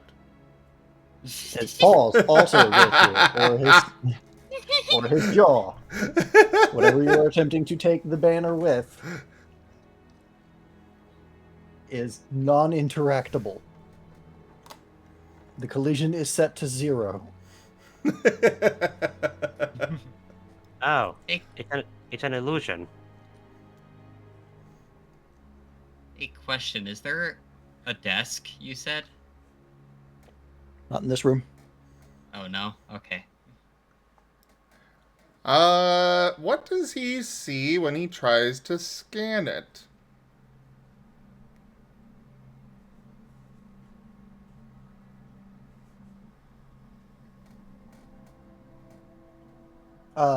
Conflicting information, actually.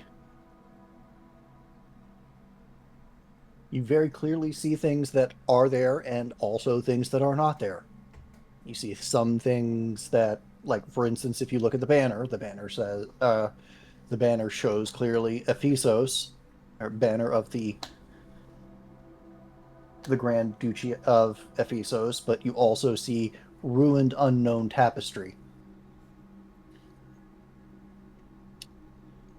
The values are all over the place and they conflict with each other constantly, flickering back and forth. He's gonna try and, take the data of the banner itself.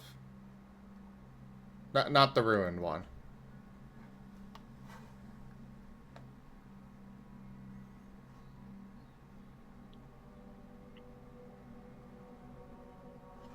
The entire thing?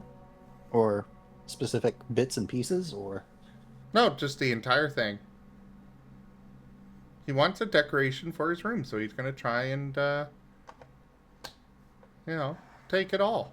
And bring it back with him and see what happens if he, tries to res it out in, the town. City, whatever it is. you very, very briefly have a copy of it, and then you don't. The next time it flickers, it just flickers back to where it belonged.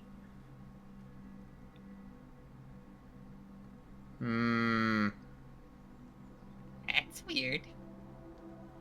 Yes. I don't like it. So, do you think this room is safe because of the illusion? Or whatever's going on? I do not know, but there is a chance that this is safe from the ghosts.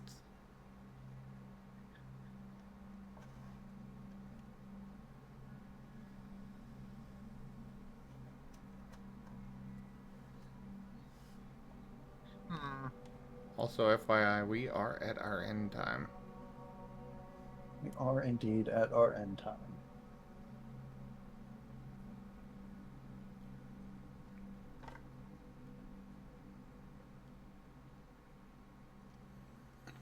So, Well, you guys are welcome to...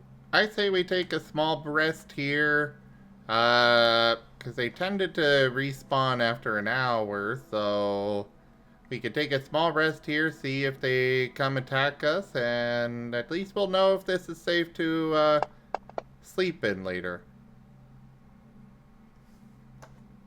Plus, it'll give me some time to look over this place. Exactly. Yeah, that sounds good. Yeah, that sounds good.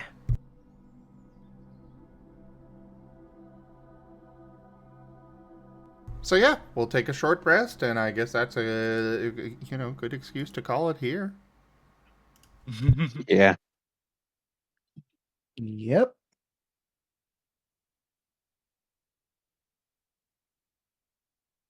What lies is beyond the next door? I bet it's a puppy. But the puppy's in the There's room already- with us. And there goes Gimund again. All right, everybody. Thank you so much for joining us on the stream today. That was Data Anomaly Hunter Scar. Check out our website, zgfgaming.com. We've got links for our Discord, Telegram, Mastodon, Blue Sky, Patreon, and more. They're on the website as well as down in the description below through our link tree.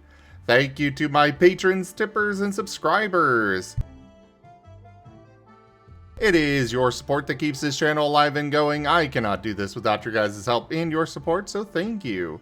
Consider becoming a patron over at patreon.com/zgfgaming.